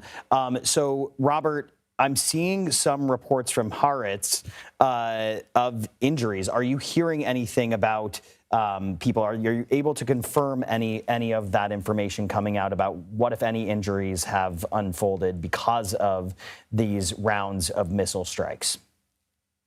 Well, there are 2 serious injuries, according to various media reports, and about 20 people lightly injured. So that's the casualty toll right now. Also, we have an update on the number of missiles that were fired, according to the Israeli army spokesman, which is around 100. So 100 were fired from Iran in 2 salvos. And several got through the Israeli and American defenses and slammed into Tel Aviv. What, if anything, do you know about U.S. involvement? We know that the Prime Minister of Israel, Benjamin Netanyahu, addressed the nation. Did he say anything about U.S. involvement in countering some of these missiles or shielding Israel from some of these missiles? No, he didn't. But we do have confirmation now from the Israeli defense minister that the U.S. was involved in helping down some of these missiles that were fired from Iran. And that's what we've seen now. This is the 3rd Iranian attack on Israel. There were a couple last year, one in April and one in October. And both times the U.S. was involved in defending Israel. That could be done with ships there in the Persian Gulf, in the Arabian Sea. You have destroyers there. There are also THAAD missile and Patriot missile systems deployed in Jordan and in other countries that may help knock down these missiles. So American support, very important once again. Robert Berger giving us his analysis and reporting from inside Israel in Jerusalem. I want to go over to Olivia Gazis now.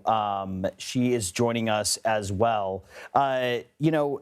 Olivia, Israel has come out and said that this is going to be a prolonged front. Do we know the scope of what, if any, operations they are planning in retaliation to this latest event? You know, it's a very interesting question, and it's a very central question. In the clip that you played of the Prime Minister addressing the Iranian people, he was very careful to specify that the targets that the Israelis have gone after thus far were military in nature, were nuclear scientists related to the nuclear program. You have not, although there are reports of civilian casualties, there have been no civilian targets thus far that we are aware of involved in the Israelis' campaign. Now, how does this conflict broaden? It broadens if the Israelis do start to target other types of Iranian infrastructure, financial institutions or things of that nature. If it goes beyond the nuclear program, then that risks broadening the conflict in general, because the Iranians will aim to retaliate in a similar fashion. And Olivia, you know, if we play out that thread just a little bit, we are talking about a military in Iran that is also quite sophisticated, correct? A military that represents a threat.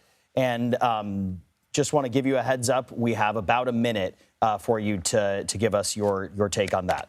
Absolutely. The Iranians are savvy operators. They had a robust network of proxies, but they've been severely degraded, which is precisely why the Israelis thought that now was the time to strike. Their air defenses had been degraded. Their proxy networks had been degraded.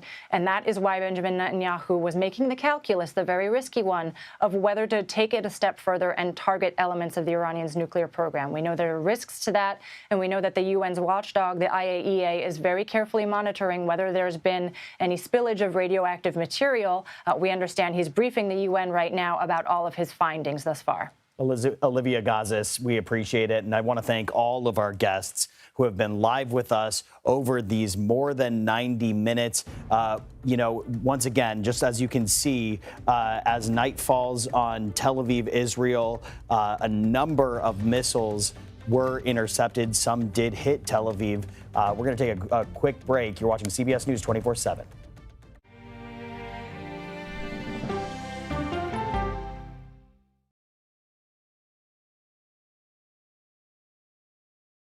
CBS Mornings is clearly fun. Money saving. Dollar Jill's here to tell us what it means for you. Clearly delish. So what's on the menu today? Clearly, CBS Mornings weekdays at 7 on CBS. What happens when the world's best journalists come together? Write a prescription for the healing of America. We're retired and this is our paradise. Now it's going. You get the stories of America every night. You get the all-new CBS Evening News every weeknight. This is CBS.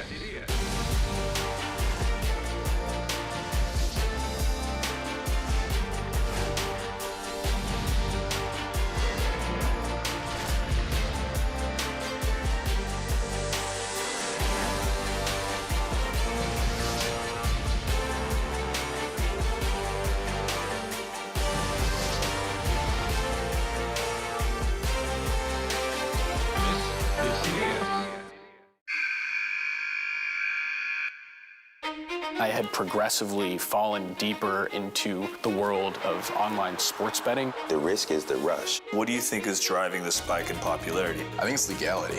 If it's legal, I'm going to use it. There are ways to bet when you are 18. We've created an epidemic of child gambling. You can't walk into a male dormitory in a college campus without sports betting happening. It's America's most neglected problem. I used sports betting as a way to escape, when in reality, I'm choosing self-destruction. Whatever I had left, it was gone. The purpose of the industry is to get you to play to extinction. And that means until all your money is gone.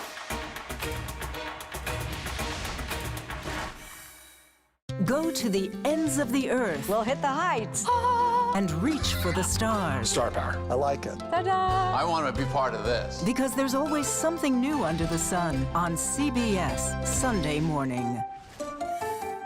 You've probably heard of the NCIS from the hit TV series, but we're about to take you inside its real-life work. Listen to 48 Hours NCIS early and ad-free on the 48 Hours Plus subscription on Apple Podcasts.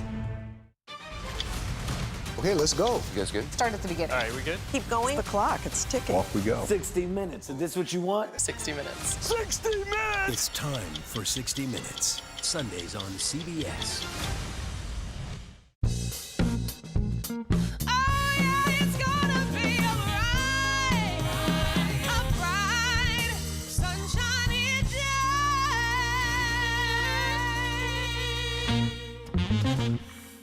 I'm Major Garrett in Washington, inviting you to The Takeout. Politics, policy, people, and pop culture streaming right here on CBS News 24/7. It's remarkable. These are the hills where Michelangelo pulled marble to carve masterpieces. So what's this? Meet Robo.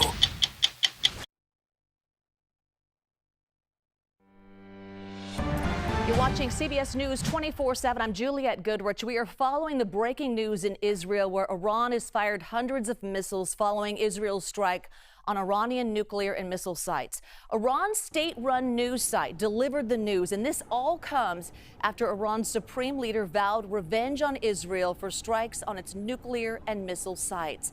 So this video to our monitors out of Tel Aviv, it's showing the aftermath of an airstrike that hit an apartment complex. You can see right there, the strike left the side of the building crumbling with flames shooting out of multiple units. And this is the view from below. Emergency services in Tel Aviv, they're blocking off streets littered with glass in the area and debris. We don't know yet exactly how many people have been hurt in these strikes on Israel. Now, Israeli army releases footage. It shows airstrikes from Iran. They say this is video of drones, as you can see right there, being intercepted as they head toward Israel. We want to get to our live team coverage following all of these developments with a former senior State Department official, along with reaction from Washington, D.C. at this hour. Let's go now to the White House and bring in CBS News reporter Aaron Navarro with the latest on what we're hearing and any reaction from the Trump administration. Yeah, so far, no comment or statement from the president himself or the White House. We do know, per a White House official and the U.S. official, that the U.S. did help Israel intercept the Iranian missiles coming this afternoon. Earlier in the day, we know that the president held a national security meeting with several cabinet-level officials, including Secretary of State Marco Rubio, as well as his Vice President J.D. Vance. And in the public posture from the president today, both through posts on his Truth Social or interviews with reporters throughout the day, he said that they, quote, knew everything about Israel's strikes on Iran, and again tried to warn Iran to make this nuclear deal. We've learned from sources that that meeting on Sunday between Steve Witkoff, the White House special envoy in the Middle East, and Iranian officials is still the goal of this administration, though we're seeing from Iran that it doesn't seem like diplomacy is still a potential option given Israel's strikes. But we're still waiting to hear from the president himself on these latest strikes from Iran.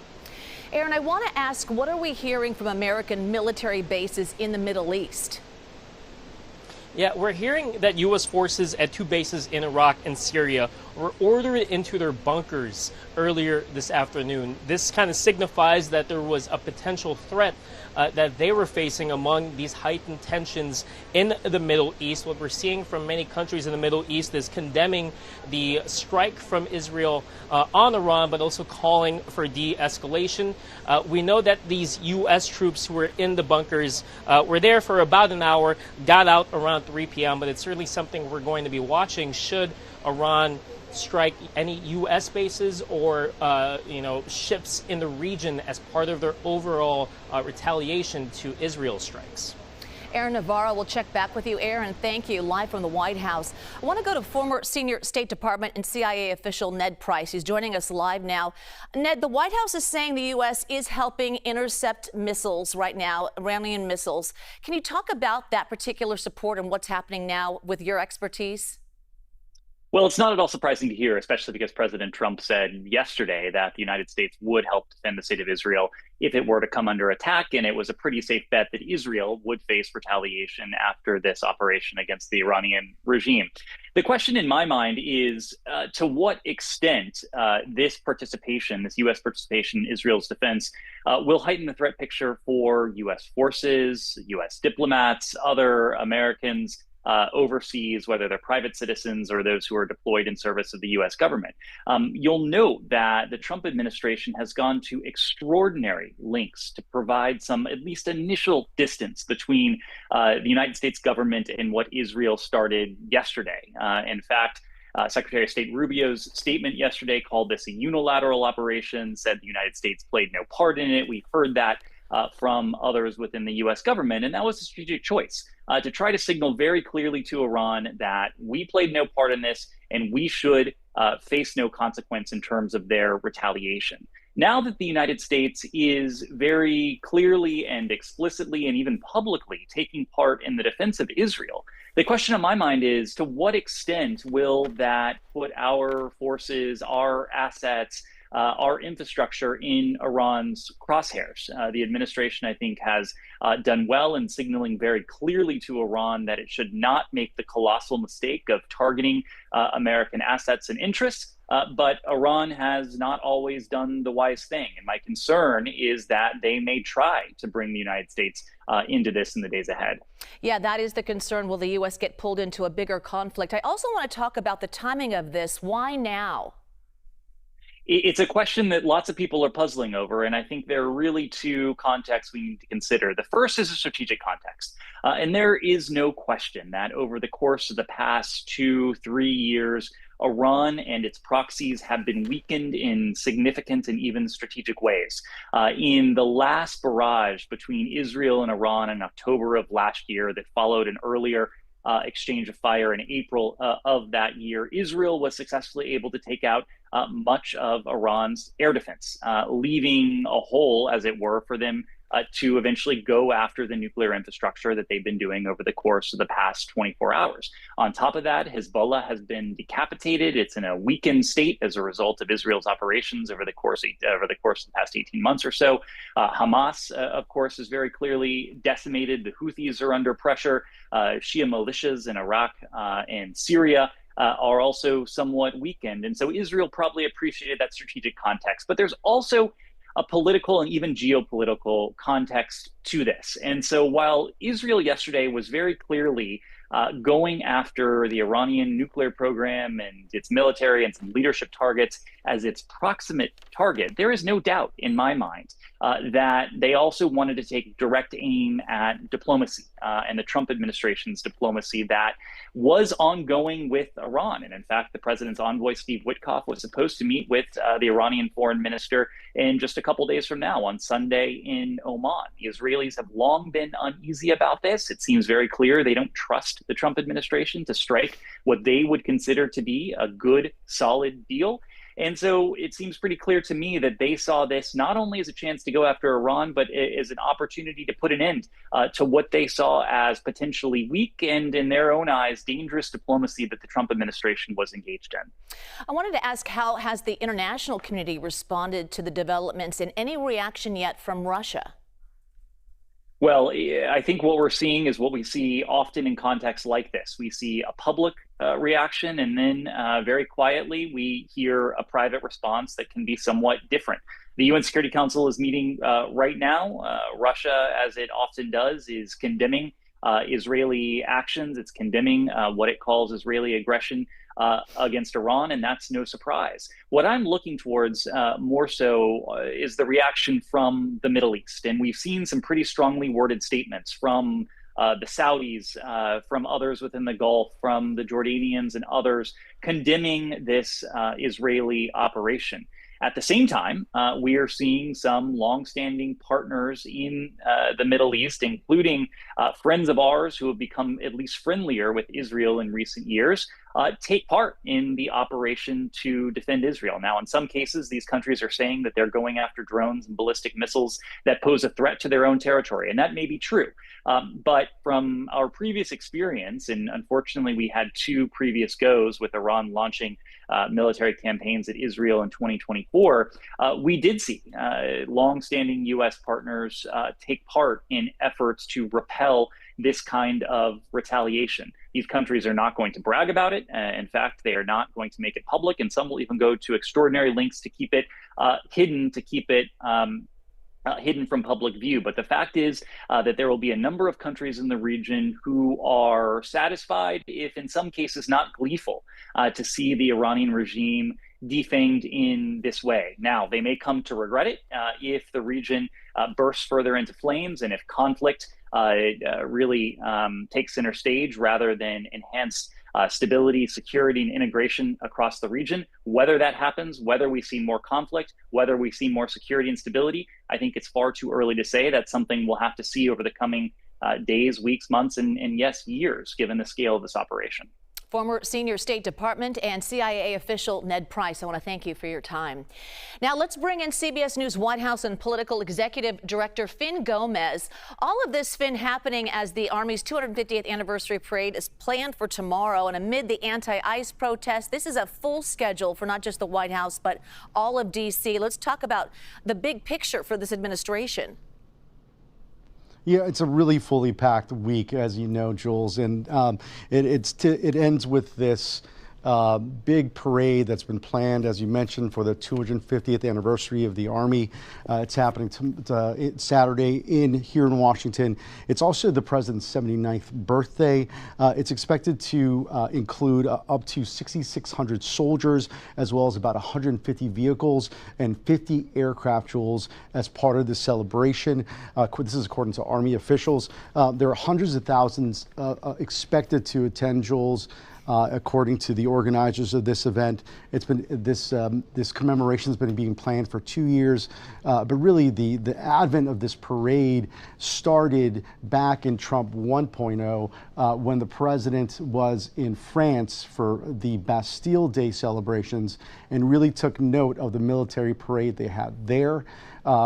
Speaking to senior administration officials then, they told me that he was very excited about the pomp and circumstance of the parade, and therefore really wanted one. At the time, Army officials pushed back on it, but now he's in unison with, of course, Secretary Hegseth and others to celebrate this big event. The cost is going to be big, and a lot of critics have been circling around the cost between $25 to $45 million. Also, I spoke to some top Democrats, both on the Hill and in the political space, Jules, and they tell me for them, this gives a whiff of authoritarianism. It's one person called it dictator chic. And these are, of course, detractors to the president. Other administration officials that I spoke to, Jules, they believe this is not that. It's really to showcase the Army and also the strongest military in the world. This, of course, comes at a time of a very heightened climate, as you know, Jules, with what's happening in the Middle East with Iran and Israel, Ukraine and Russia, so on and so forth. So for some, it just seems like some critics say that this really comes at a really inopportune time to highlight this. Yeah, it's been an active night as dozens of Iranian missiles have rained down on Tel Aviv. And as you were talking, we were looking at prior video that's come into our monitors. And you can only wonder if this is going to overshadow such a big event that's supposed to happen in Washington, D.C. Fin Gomez, thank you so much. All right, let's get a look now at the Dow as investors react to Israel's strikes on Iran. The closing bell rang just minutes ago. So stocks tumbled today as oil prices surged. If you take a look, the Dow is down over 700 points right now as tensions heighten in the region of some of the world's top oil producers. Investors brace for a spike in prices to rattle the global market and potentially drive up inflation. All right, next, we are continuing to follow the breaking news of an Iranian missile attack in Israel. We'll follow that next. You're watching CBS News 24/7.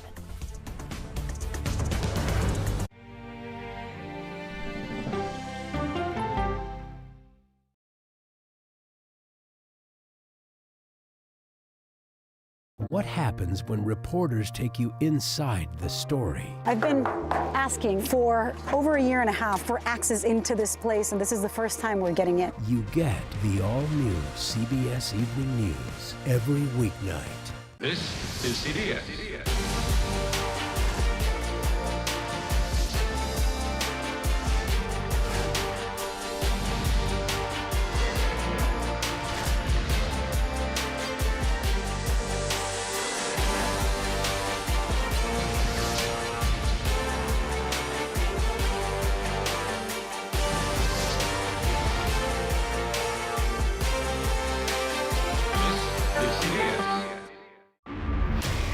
This is NCIS.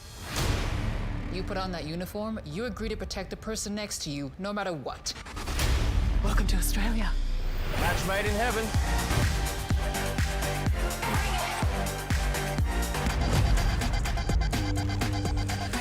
Watch out! Are you hungry? Shout you a crock burger. NCIS Sydney. All episodes now streaming on Paramount Plus. Returns CBS Full. I'm Erin Moriarty of 48 Hours, and of all the cases I've covered, this is the one that troubles me most. Listen to Murder in the Orange Grove, the troubled case against Crosley Green, wherever you get your podcasts. Be in the know, even when you're on the go, with the CBS Mornings podcast. Some news you can use at the grocery store. Better mornings start better days. When you look good, feel good, you do good. That's right. Listen to CBS Mornings on the go on Apple Podcasts. What happens when the world's best journalists come together? Write a prescription for the healing of America. We're retired and this is our paradise. Now it's going. You get the stories of America every night. You get the all-new CBS Evening News every weeknight. I can only describe it as evil.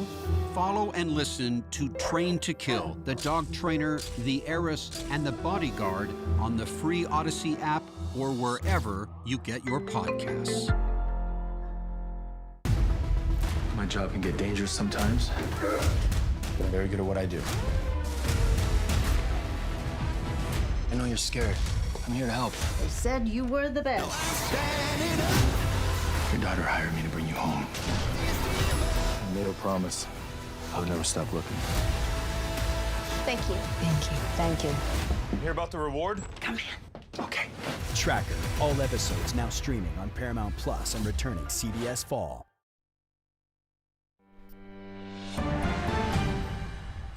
We continue our breaking news. Israeli Prime Minister Benjamin Netanyahu issued a video statement online in the past hour. He framed it as a message to the people of Iran, saying that this military operation is clearing a path for Iranians to achieve their freedom. Let's take a listen.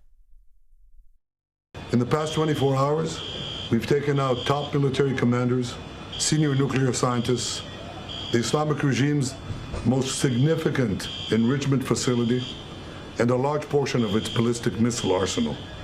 More is on the way. The regime doesn't know what hit them. They don't know what will hit them. And that was a video statement that you just heard from Israeli Prime Minister Benjamin Netanyahu, saying online in the past hour, he framed it as a message to the people of Iran. Now, we've been watching breaking news in Jerusalem all day. And let's hear now from our partners at BBC from coverage earlier. And before we get to that, I want to just talk more about what we've heard in the latest developments. The U.S. has, in fact, helped intercept the Iranian ballistic missiles. That's our latest information coming in. And it certainly has been an active night for all, as dozens of Iranian missiles have rained down in Tel Aviv. I want to go to our partners now at the BBC for what their coverage is right now. Let's take a listen. Well, our correspondent, Ione Wells, joins me now from Jerusalem. Ione, we've just heard from Lucy there in Tel Aviv, a lot of activity. What is it like where you are right now?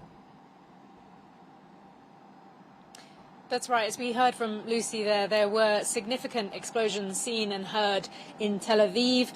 Earlier here in Jerusalem, we saw several drones flying overhead in the sky just here where we're standing, but also in the distance as well, some of which ended in explosions, loud bangs. Now, as with the situation in Tel Aviv, it's difficult to know at this stage whether some of those explosions and bangs that were heard were due to strikes actually hitting targets or due to them being intercepted by Israel's defense mechanisms, which it has said have been operating throughout the day to try and intercept any retaliatory attacks. Israel has released a statement in the last couple of minutes saying that Iran has fired 100 missiles at Israel in total on Friday, most of which were either intercepted or fell short. So far, no sort of significant damage reported, although there are some people being treated for injuries. We've been told that 34 people have been injured, one in a critical condition, 33 reportedly in a moderate to light condition, being treated in hospital as a result of some of the activity here in Israel earlier today. Iran also reported further strikes by Israel. Iran Iran was saying that they were trying to defend from further missiles over Tehran. Israel had also confirmed that it had now struck 200 targets in Iran. That's double what they had reported earlier in the day. So it is clear that, as expected, escalations are continuing into the night, both sides carrying out further attacks. Now, for now, here in Jerusalem, we've received alerts from the Israeli government saying that that security alert that had been issued earlier, telling people to go to bomb shelters or at least be right near them, has now been somewhat lifted. People are now being told to still remain cautious, but they are allowed out of protected areas, suggesting that, at least for now, imminent further attacks are not expected here. You've been watching breaking news coverage in Jerusalem from our partners at BBC as we continue our breaking news coverage from the Middle East, where Iran has launched missiles and drones at Israel in retaliation for devastating airstrikes launched by Israel overnight. I want to show you some video coming into our monitors right now. It's showing an apartment building. This in Tel Aviv right now, damaged and on fire. Warning sirens have sounded across Israel. And right now, CBS News has learned there were no serious injuries or deaths reported. So I want to bring in CBS News Middle East reporter Courtney Keeley to talk more about what her sources are telling about the damage in Israel. Thanks for joining. Hi, we're hearing that 7 sites in Israel were hit in the Iranian missile attack.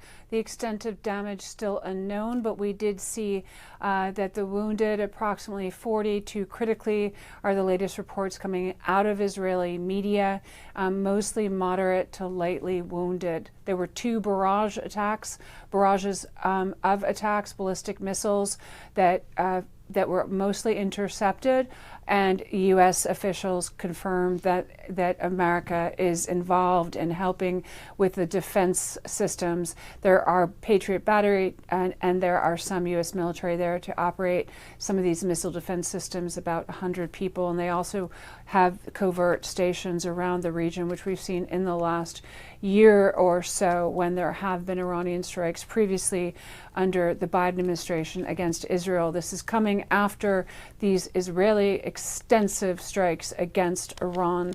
The second round really never really finishing since the first round last night, all day continuing.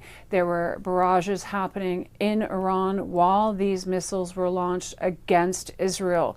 And the Ayatollah Khamenei had said many times today, looping is basically the U.S. and Israel together as the archenemy. A senior Iranian official had told Reuters right before the barrage of attacks in Tel Aviv that nowhere is safe. Our revenge will be painful. We know that the U.S. officials have been talking with Saudi Arabian officials. There's the Strait of Hormuz and those waterways that are worrisome in terms of targets in the Gulf. This is Israel. They've also had 1 ballistic missile at least fired from the Houthis in Yemen that did not effectively land anywhere. Israelis were told to take to the shelters.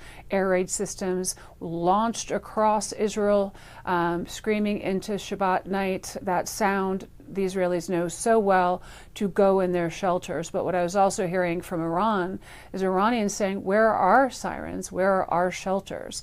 You know, many don't feel that the regime represents them at all, especially with its abject human rights abuses and record, but they are nationalistic. Iranians are nationalistic. I'm hearing so many unconfirmed reports out of Iran right now, and I don't really want to go into what's happening, but it looks like there are protests. It looks like there could be more strikes. Before strikes, meaning, not airstrikes, but actual strikes of workers there, the trucking strike. I'm hearing that the bazaar could go on strike. The merchants class is a big spine running through the Iranian populace. So we really have to wait and confirm those reports. But it's cover of darkness now in Iran, cover of darkness now in Israel. These ballistic missiles fired over Israel, and this barrage and this attack by Israel into Iran. It's hit civilians and killed civilians. One well-known 24-year-old poet and members of her family are among the casualties. Iran is mourning her. The numbers were over 75 earlier today. We'll still have to continue to look at that. Most importantly right now, too, to note that the Iranian elite Al-Quds force member, head leader of the Iranian Revolutionary Guard, Al-Quds, was killed. And that was confirmed by Israeli officials. They hit nuclear facilities. They hit energy. They hit the oil refinery, the largest oil refinery. And not just nuclear facilities, but they had Mossad on the ground with smuggled drones that they had been slowly building up this operation that were ready to go last night with those airstrikes. So drone attacks across the country. Residential buildings hit where apparently top leadership was. So they've been targeting, they took out several top leadership.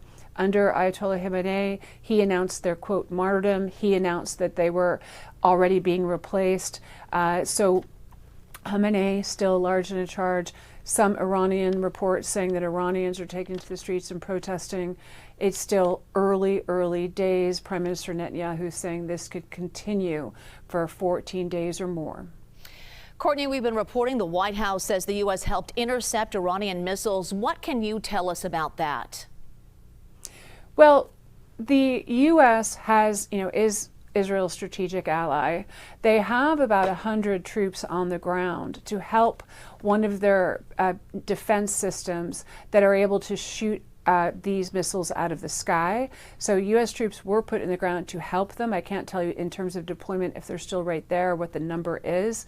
We also know from previous missile strikes when President Biden was in, what his administration was overseeing this within the last year or so, that they were covert options and operations happening around Israel too, really not disclosing those sites whether they're in Iraq or Jordan, but defensive systems on the ground to shoot these missiles out of the sky. And then Israel has Operation Iron Dome, and it has the backing of U.S. funding and the U.S. military. CBS News Middle East reporter Courtney Keeley. Courtney, thank you. We are continuing to follow the breaking news: an Iranian missile attack in Israel. You're watching CBS News 24/7.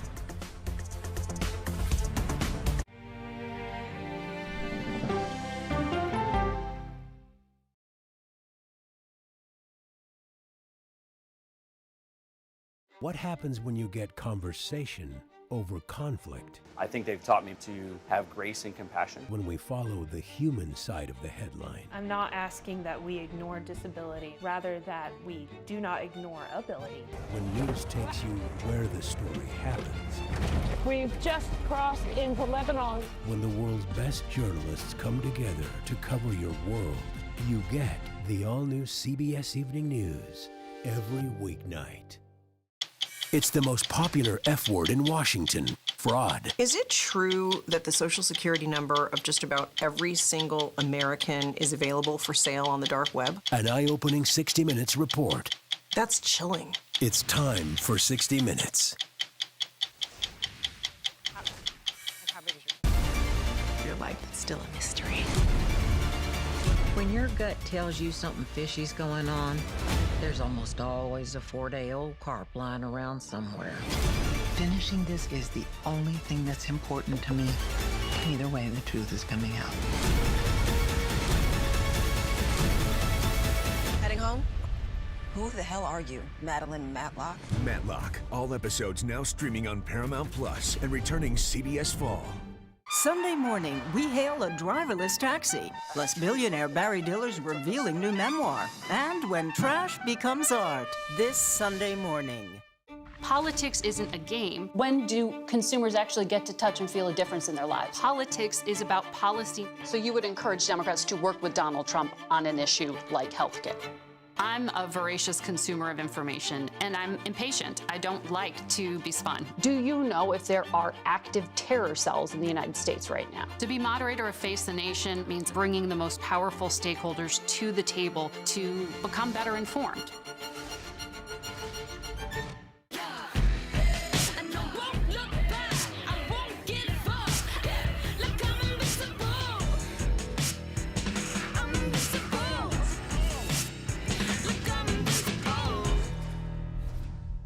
If was almost like being face to face with the devil. 48 Hours reports. I fought and fought. 911, what is your emergency? She disappeared off the face of the earth. Stream 48 Hours, 24/7. Elspeth! Oh, I thought I saw you. And then I thought, well, who else could it be? Dressed as a member of the Lollipop Guild. I work with the police. I like my outlandish theories with a heavy dose of evidence. Nice alibi, by the way. Can you be careful with that? Whoever did this is still out there. And I do love a mystery. Elsbeth, all episodes now streaming on Paramount Plus and returning CBS Fall. We continue to follow breaking news regarding the conflict between Israel and Iran. Retired Lieutenant General Russell Honore joining us live now. Thank you so much for joining us. First things first, I want to talk to you about this exchange of missiles between two countries. And where does the United States stand in this? And what does it need to do with Israel, in your opinion? Well, I think the United States have played a significant role in defense of Israel again. It made a pronouncement at the beginning of this campaign that it was not participating in the offensive operation, in other words, Israeli attack on Tehran, but it would help Israel defend. And in the last few hours, we've seen the United States participate with land, air, and sea air defense system to support Israel. It looked like, by and large, they've been pretty successful with a few exceptions inside of Israel. But my biggest fear is miscalculations, or the Iranians decide to attack U.S. forces inside the area of operations inside Iran, or forces that are operating inside the Straits of Hormuz, or U.S. ships. I'm looking for an asymmetric threat attack now from Iran, which they have the capability to do. And it's not going to be where we're defending in Tel Aviv, but it will be somewhere else. To include an asymmetric threat in Washington, D.C. is possible. Who is in the driver's seat, so to speak, if I may ask? Well, this is an attack that Israel been wanting to do since going all the way back to George Bush, President Obama, President Trump won, and all through the Biden administration, is to conduct a significant attack on Iranian capability to produce nuclear weapons. So this has been going on for over a decade. President Netanyahu wants to start a decisive campaign to destroy Iranian nuclear capacity. And it appears that between him and President Trump, I understand what the Trump administration was doing, because they were actively negotiating. I don't know if that was a part of their strategy to make the Iranians feel they were on a path to some sort of agreement, while the Israelis prepared their sorties to go in and attack. We've lost the element of trust there. I don't know how the U.S. will open negotiations with the Iranians after this attack that happened in the last 24 hours. Retired Lieutenant General Russell Honore, I want to thank you for your time. Appreciate it. After a night of airstrikes by Israel, Iran has struck back, launching hundreds of missiles towards Israel. The Israeli army says its Iron Dome missile defense system intercepted several missiles before they could hit their intended targets in Israel. So let's get to the State Department and CBS News intelligence and national security reporter Olivia Gazes with more on this. Olivia, what are your sources telling you? Well, the significant development we've seen so far now is that the U.S. is now sort of made its first involvement. You'll recall officials were strident yesterday in making clear that Israel was acting unilaterally. The U.S. was not participating in any strikes. And now we have confirmation that the U.S. is assisting in defending Israel from these incoming ballistic missiles from Iran using ground-based interceptors. Our Pentagon reporter Ellie Watson has confirmed. In past cases, we had a much more complete picture of the U.S. involvement, of the U.S. outreach to partners and allies in the region. We heard a lot about the sort of diplomatic churn that the Secretary of State in particular was putting behind preparing allies, asking allies, for instance, the Jordanians, if we could use their airspace for some of these interceptions. We have gotten very little window into some of that diplomatic activity from Secretary of State Marco Rubio, who we understand has been at the White House, is involved, but we do not not have a lot of specificity on who he's been talking to, what he's been saying beyond the important message that he put out yesterday, again, that Israel was acting unilaterally and the U.S. had no involvement. Here at the State Department, I do have officials telling me that a Middle East task force that was stood up yesterday is operational, is staffed day and night, is monitoring developments in the region, is making preparations should there have to be the movement of personnel from the region. But really, we have a much more opaque picture about the sort of diplomatic front than we have had in past instances when these exchanges, these incredibly heated exchanges between Iran and Israel have taken place. Olivia, something I want to touch on. What is the State Department telling U.S. citizens who may want to leave Israel as the situation escalates? They have issued several travel advisories online, on social media, indicating, depending on the region, in Iraq, in Israel, the West Bank, and Gaza, in Iran even, that airspaces will be closed. In certain cases, they have to shelter in place. They need to check their commercial options because at this point, the United States is not going to be in a position to help them leave. And those are the kinds of communications that I think Americans really turn to in crisis moments like these. And those are the communications that we have found to be not as forthcoming as they had been in the past. Olivia Gazes for the U.S. State Department. Thank you so much at the State Department. Appreciate it. All right, we continue our breaking news coverage of an Iranian missile attack in Israel. You're watching CBS News 24/7. We'll be right back.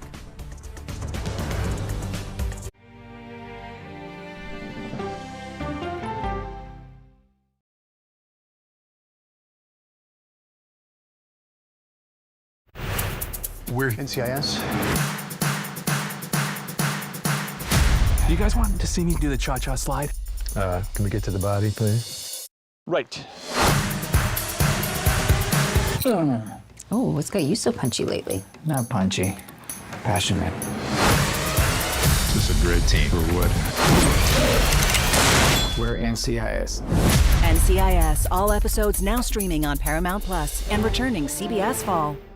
No matter how you start your day, one thing is clear. Actually, two things. Pretty sure it's three. Guys, whether it's news, money, health, or wellness, sports, movies, or even inspiration. Clearly, CBS Mornings is the place to be. That's like 7 things. Okay, clearly, I'm bad at math, always been. Clearly, CBS Mornings, weekdays at 7 on CBS. We can start whenever you're ready. Ready? Yeah. No, stop! Wrong pedal, wrong other pedal. Oh, he's in a wheelchair. What do you want? Not stop the car. That's a kid.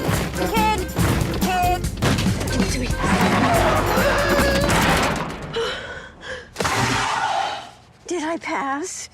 Now serving 942.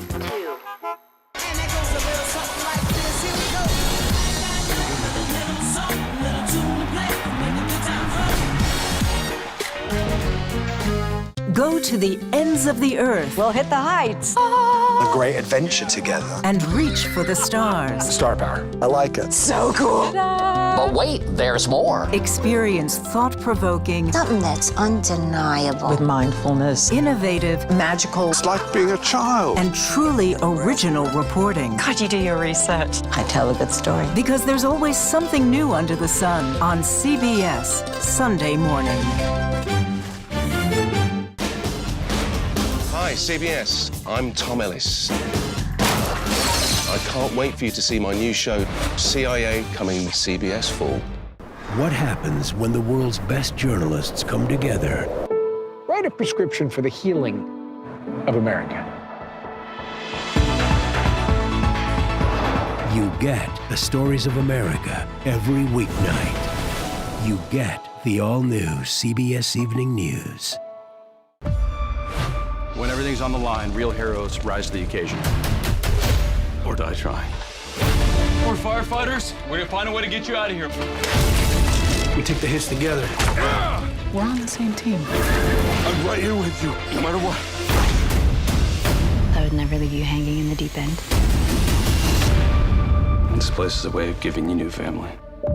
Fire Country. All episodes now streaming on Paramount Plus and returning CBS Fall.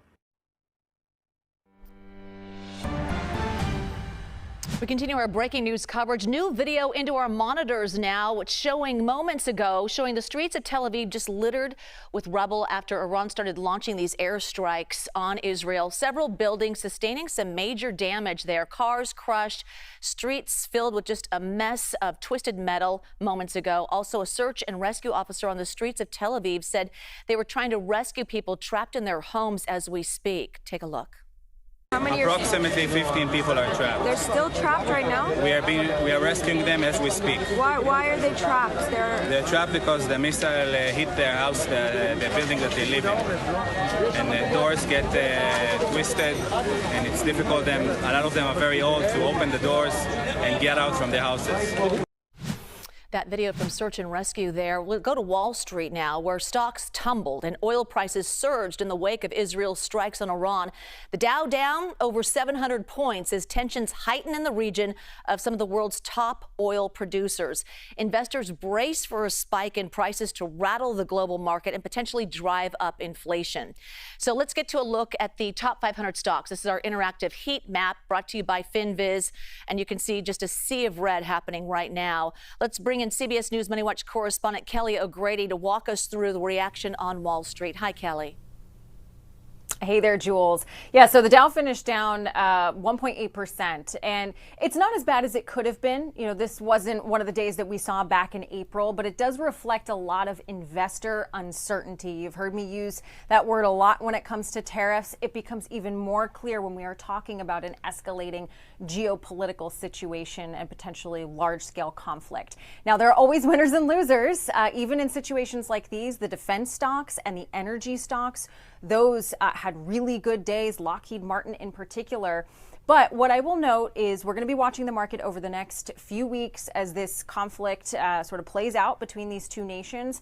I will go back to Russia and Ukraine. The very beginning of that war, we saw something similar in the markets. There was a lot of volatility for a number of weeks, and then it calmed down once investors felt more comfortable that it wasn't going to expand beyond those two countries. And so that's really what investors are trying to understand. Is this going to stay contained to Israel and Iran, or is it going to go further? And you're going to see some uncertainty until that picture becomes more clear, Jules. So, Kelly, what does this mean for oil prices and inflation? Yeah, this is where it hits home, really, because oil prices, Iran is a top 10 oil producer, and it has also in the past threatened to block a very critical passageway called the Strait of Hormuz. That's where 30% of the oil in the world travels through. Remember, a lot of other Middle Eastern nations are big oil producers. Oil is traded on a global market, supply and demand. It is simple economics. If there is a threat to that supply, then prices are going to go up. And that's why you saw them jump over 8% versus last night. So that means gas prices could go up within a few weeks if we continue to see that upward trend. But inflation more broadly is also on the table here because oil prices drive diesel prices. Trucks run on diesel, and how do your groceries and my Amazon packages and pretty much everything get from the ships and the trains to the stores where we buy them? It's trucks. And so that's why when you see oil prices go up and diesel prices go up as well, that's the canary in the coal mine when it comes to inflation. I go back to the Russia-Ukraine war that summer of 2022. That's when we saw record gas prices and 9% inflation. So if things continue this way, that's a big concern for a lot of businesses in the Federal Reserve, Jules. All right, good information. Kelly O'Grady. Kelly, thank you. Tomorrow, President Trump attends the military parade celebrating the 250th anniversary of the U.S. Army. This as hundreds of counter-protests are planned across the nation. Organizers say the No Kings movement is a non-violent day of defiance to Trump's parade. It comes as anti-ICE protests, which started out peacefully, have now grown to clashes with authorities for the past week. So I want to bring in CBS News Justice correspondent Scott McFarland with more on this. You know, the president certainly has a full plate right now. Let's talk about what kind of security measures are in place, though, for the weekend. We don't see security like this in Washington, D.C. often, and that's saying something. One of the most secure places on earth. There are major road closures. That's a starting point. There's black metal fencing lining the iconic streets here in Washington, D.C., and there's a heavy police presence, to put it mildly. That being said, this is a distinctive moment. unlike things we've seen in modern times. You're going to have tanks going down the major streets. You're going to have an air show of sorts overhead of military might in an area that's a no-fly zone, typically. So all of this is going to look and feel different, but that is the point, to celebrate the military, to celebrate the tools they have, the tools they've invested in, and the servicewomen and servicemen behind them.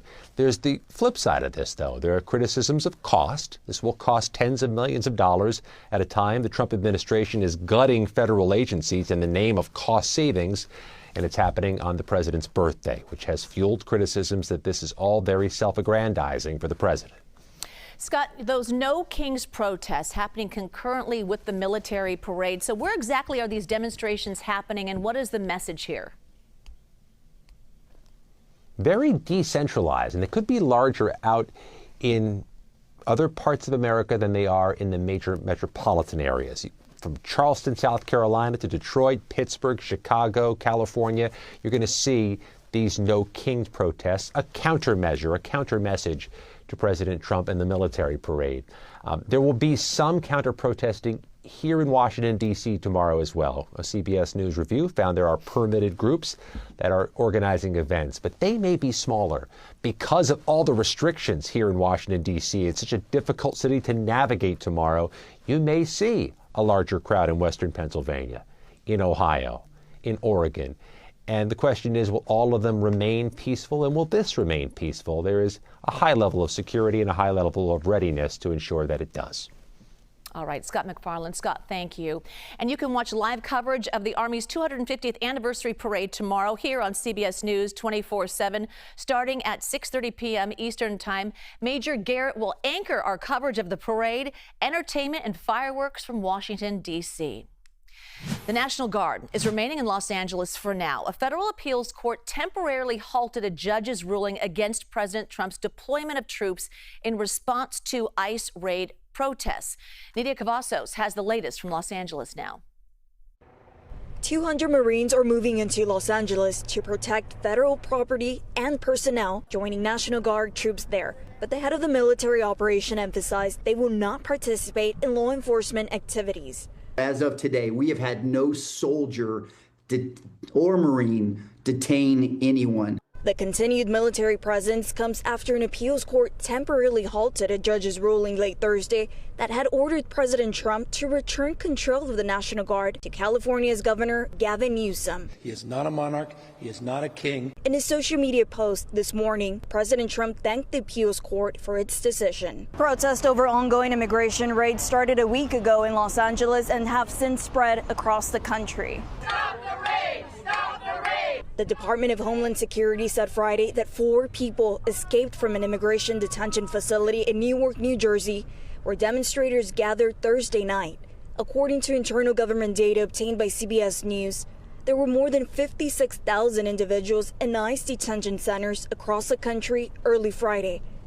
That's a record for the agency. Nidia Cavazos, CBS News, Los Angeles. We are continuing to follow the breaking news of an Iranian missile attack in Israel. Behind me, live pictures as we lead you on 24/7. We'll be right back.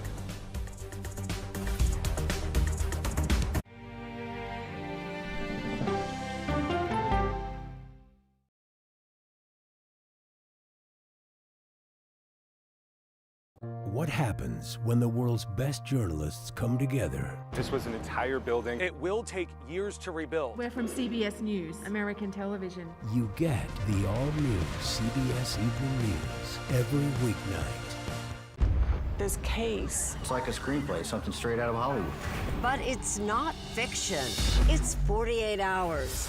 Human remains found this week. 4 families shattered. There's no physical evidence. The mystery would haunt investigators for years. There's some questions that have to be asked and need to be answered. Like a John Grisham novel. A gripping true crime original. 48 hours. Now streaming on the free CBS News app. No matter how you start your day, one thing is clear. CBS Mornings is the best way to start your day.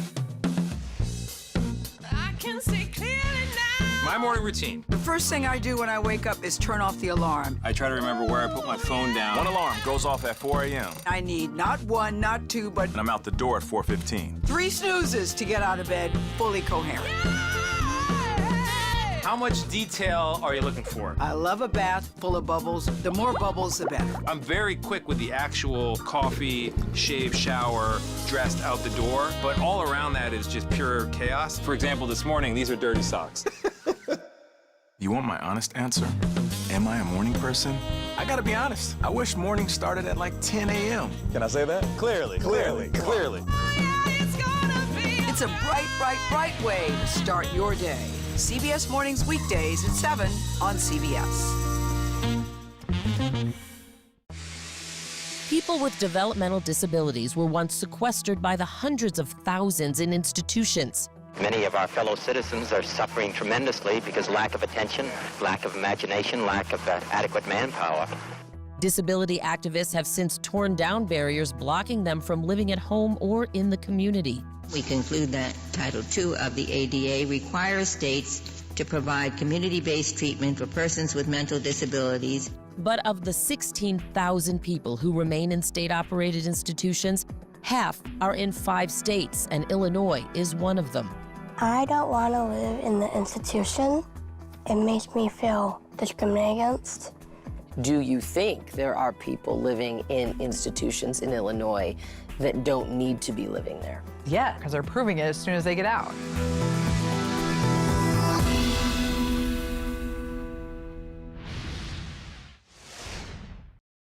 What happens when we follow the human side of the headline? I was in tears. Life is a little bit different now. It's going to take a while to get used to. And I said it to myself that I can't make this about me. You get the all-new CBS Evening News. Welcome back to our breaking news coverage, live CBS News 24/7. Want to show you our monitors right now. These are live pictures from Tel Aviv. You can just see all of the littered rubble on the streets there after Iran started launching airstrikes on Israel. If you take a look, you can see search and rescue crews right now. Moments ago, we heard a search and rescue officer tell us they were trying to rescue people trapped in their homes. So right now they're doing that. You can also see several buildings have sustained damage.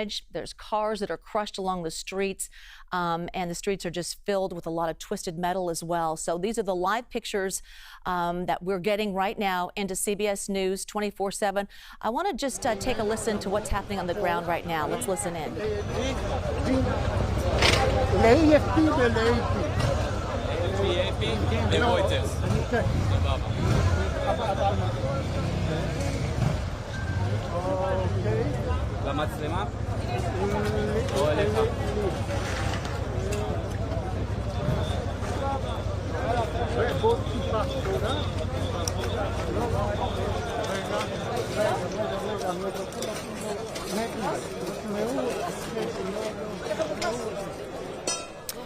All right, live pictures from Tel Aviv, our monitors showing us what's happening at this very moment. And as you can see, dozens of search and rescue crews there. A chaotic scene after quite a chaotic amount of events in the last few hours right now. Several buildings, as you can see in the background there, have a lot of damage. And so the concern right now is rescuing people that may be trapped in their homes. So what you're seeing in these live pictures on the ground are rescue crews that are trying to do what they can to help out those that may need some help. And obviously a chaotic situation. I'm sure they're trying to organize groups of rescuers to get to where they need to go safely. So we'll continue to monitor this on the ground for you. Also, we're covering and staying tuned to our BBC coverage from Jerusalem as we speak.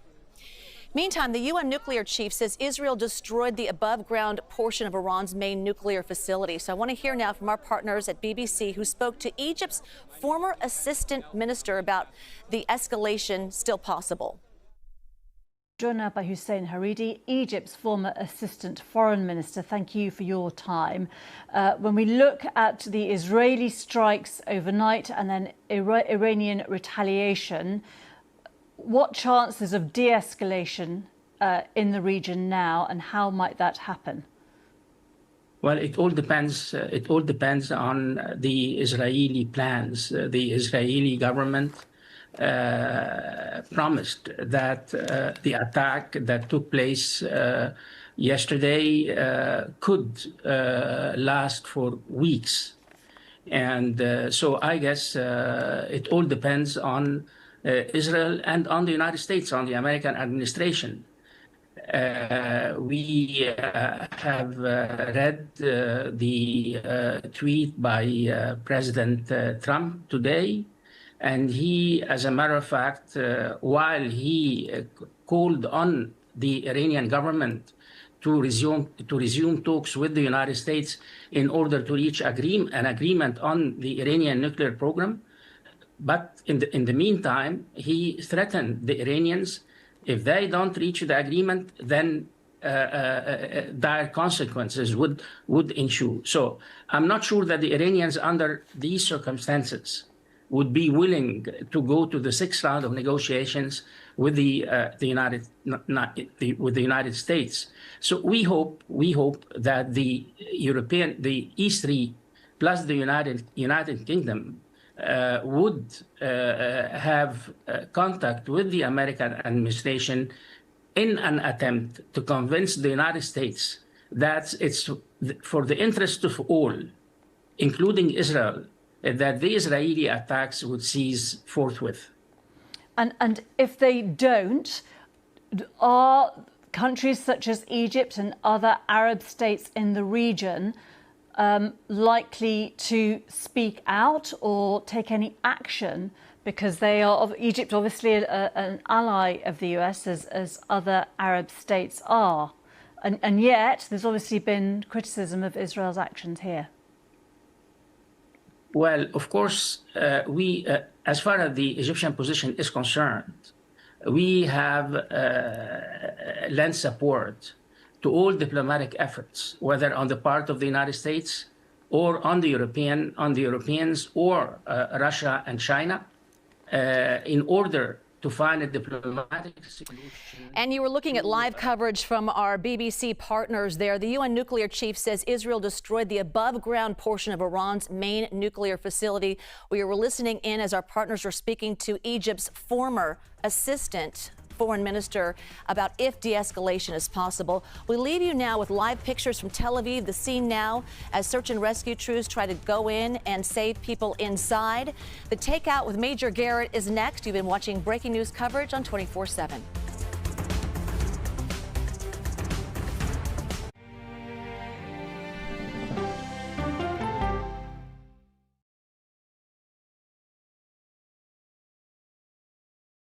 CBS Mornings is clearly fun.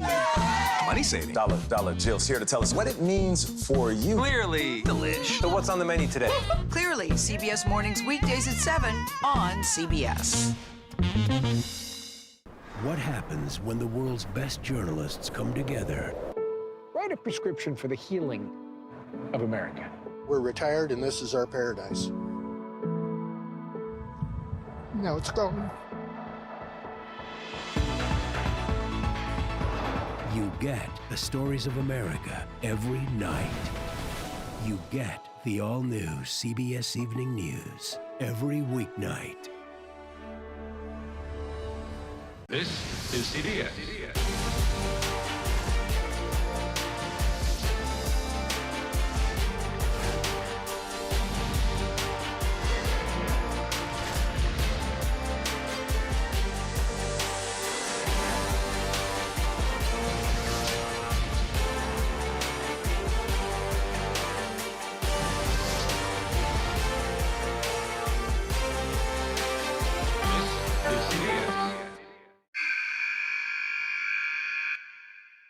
I had progressively fallen deeper into the world of online sports betting. The risk is the rush. What do you think is driving the spike in popularity? I think it's legality. If it's legal, I'm going to use it. There are ways to bet when you are 18. We've created an epidemic of child gambling. You can't walk into a male dormitory in a college campus without sports betting happening. It's America's most neglected problem. I used sports betting as a way to escape, when in reality, I'm choosing self-destruction. Whatever I had left, it was gone. The purpose of the industry is to get you to play to extinction. And that means until all your money is gone.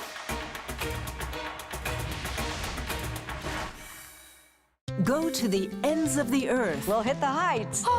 And reach for the stars. Star power. I like it. Ta-da! I want to be part of this. Because there's always something new under the sun on CBS Sunday morning. You've probably heard of the NCIS from the hit TV series, but we're about to take you inside its real-life work. Listen to 48 Hours NCIS early and ad-free on the 48 Hours Plus subscription on Apple Podcasts. Okay, let's go. You guys good? Start at the beginning. All right, we good? Keep going. The clock, it's ticking. Off we go. 60 minutes. Is this what you want? 60 minutes. 60 minutes! It's time for 60 Minutes, Sundays on CBS.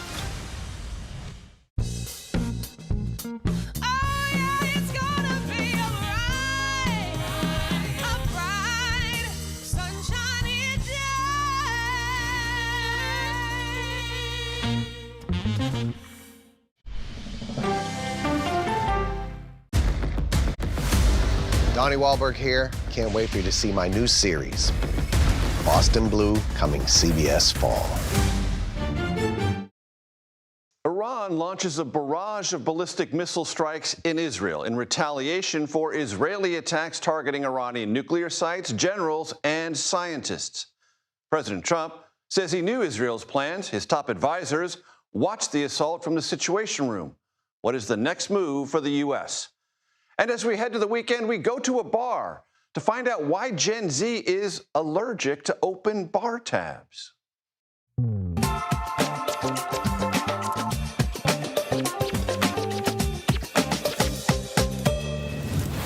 Hello, everyone. I'm Major Garrett in Washington.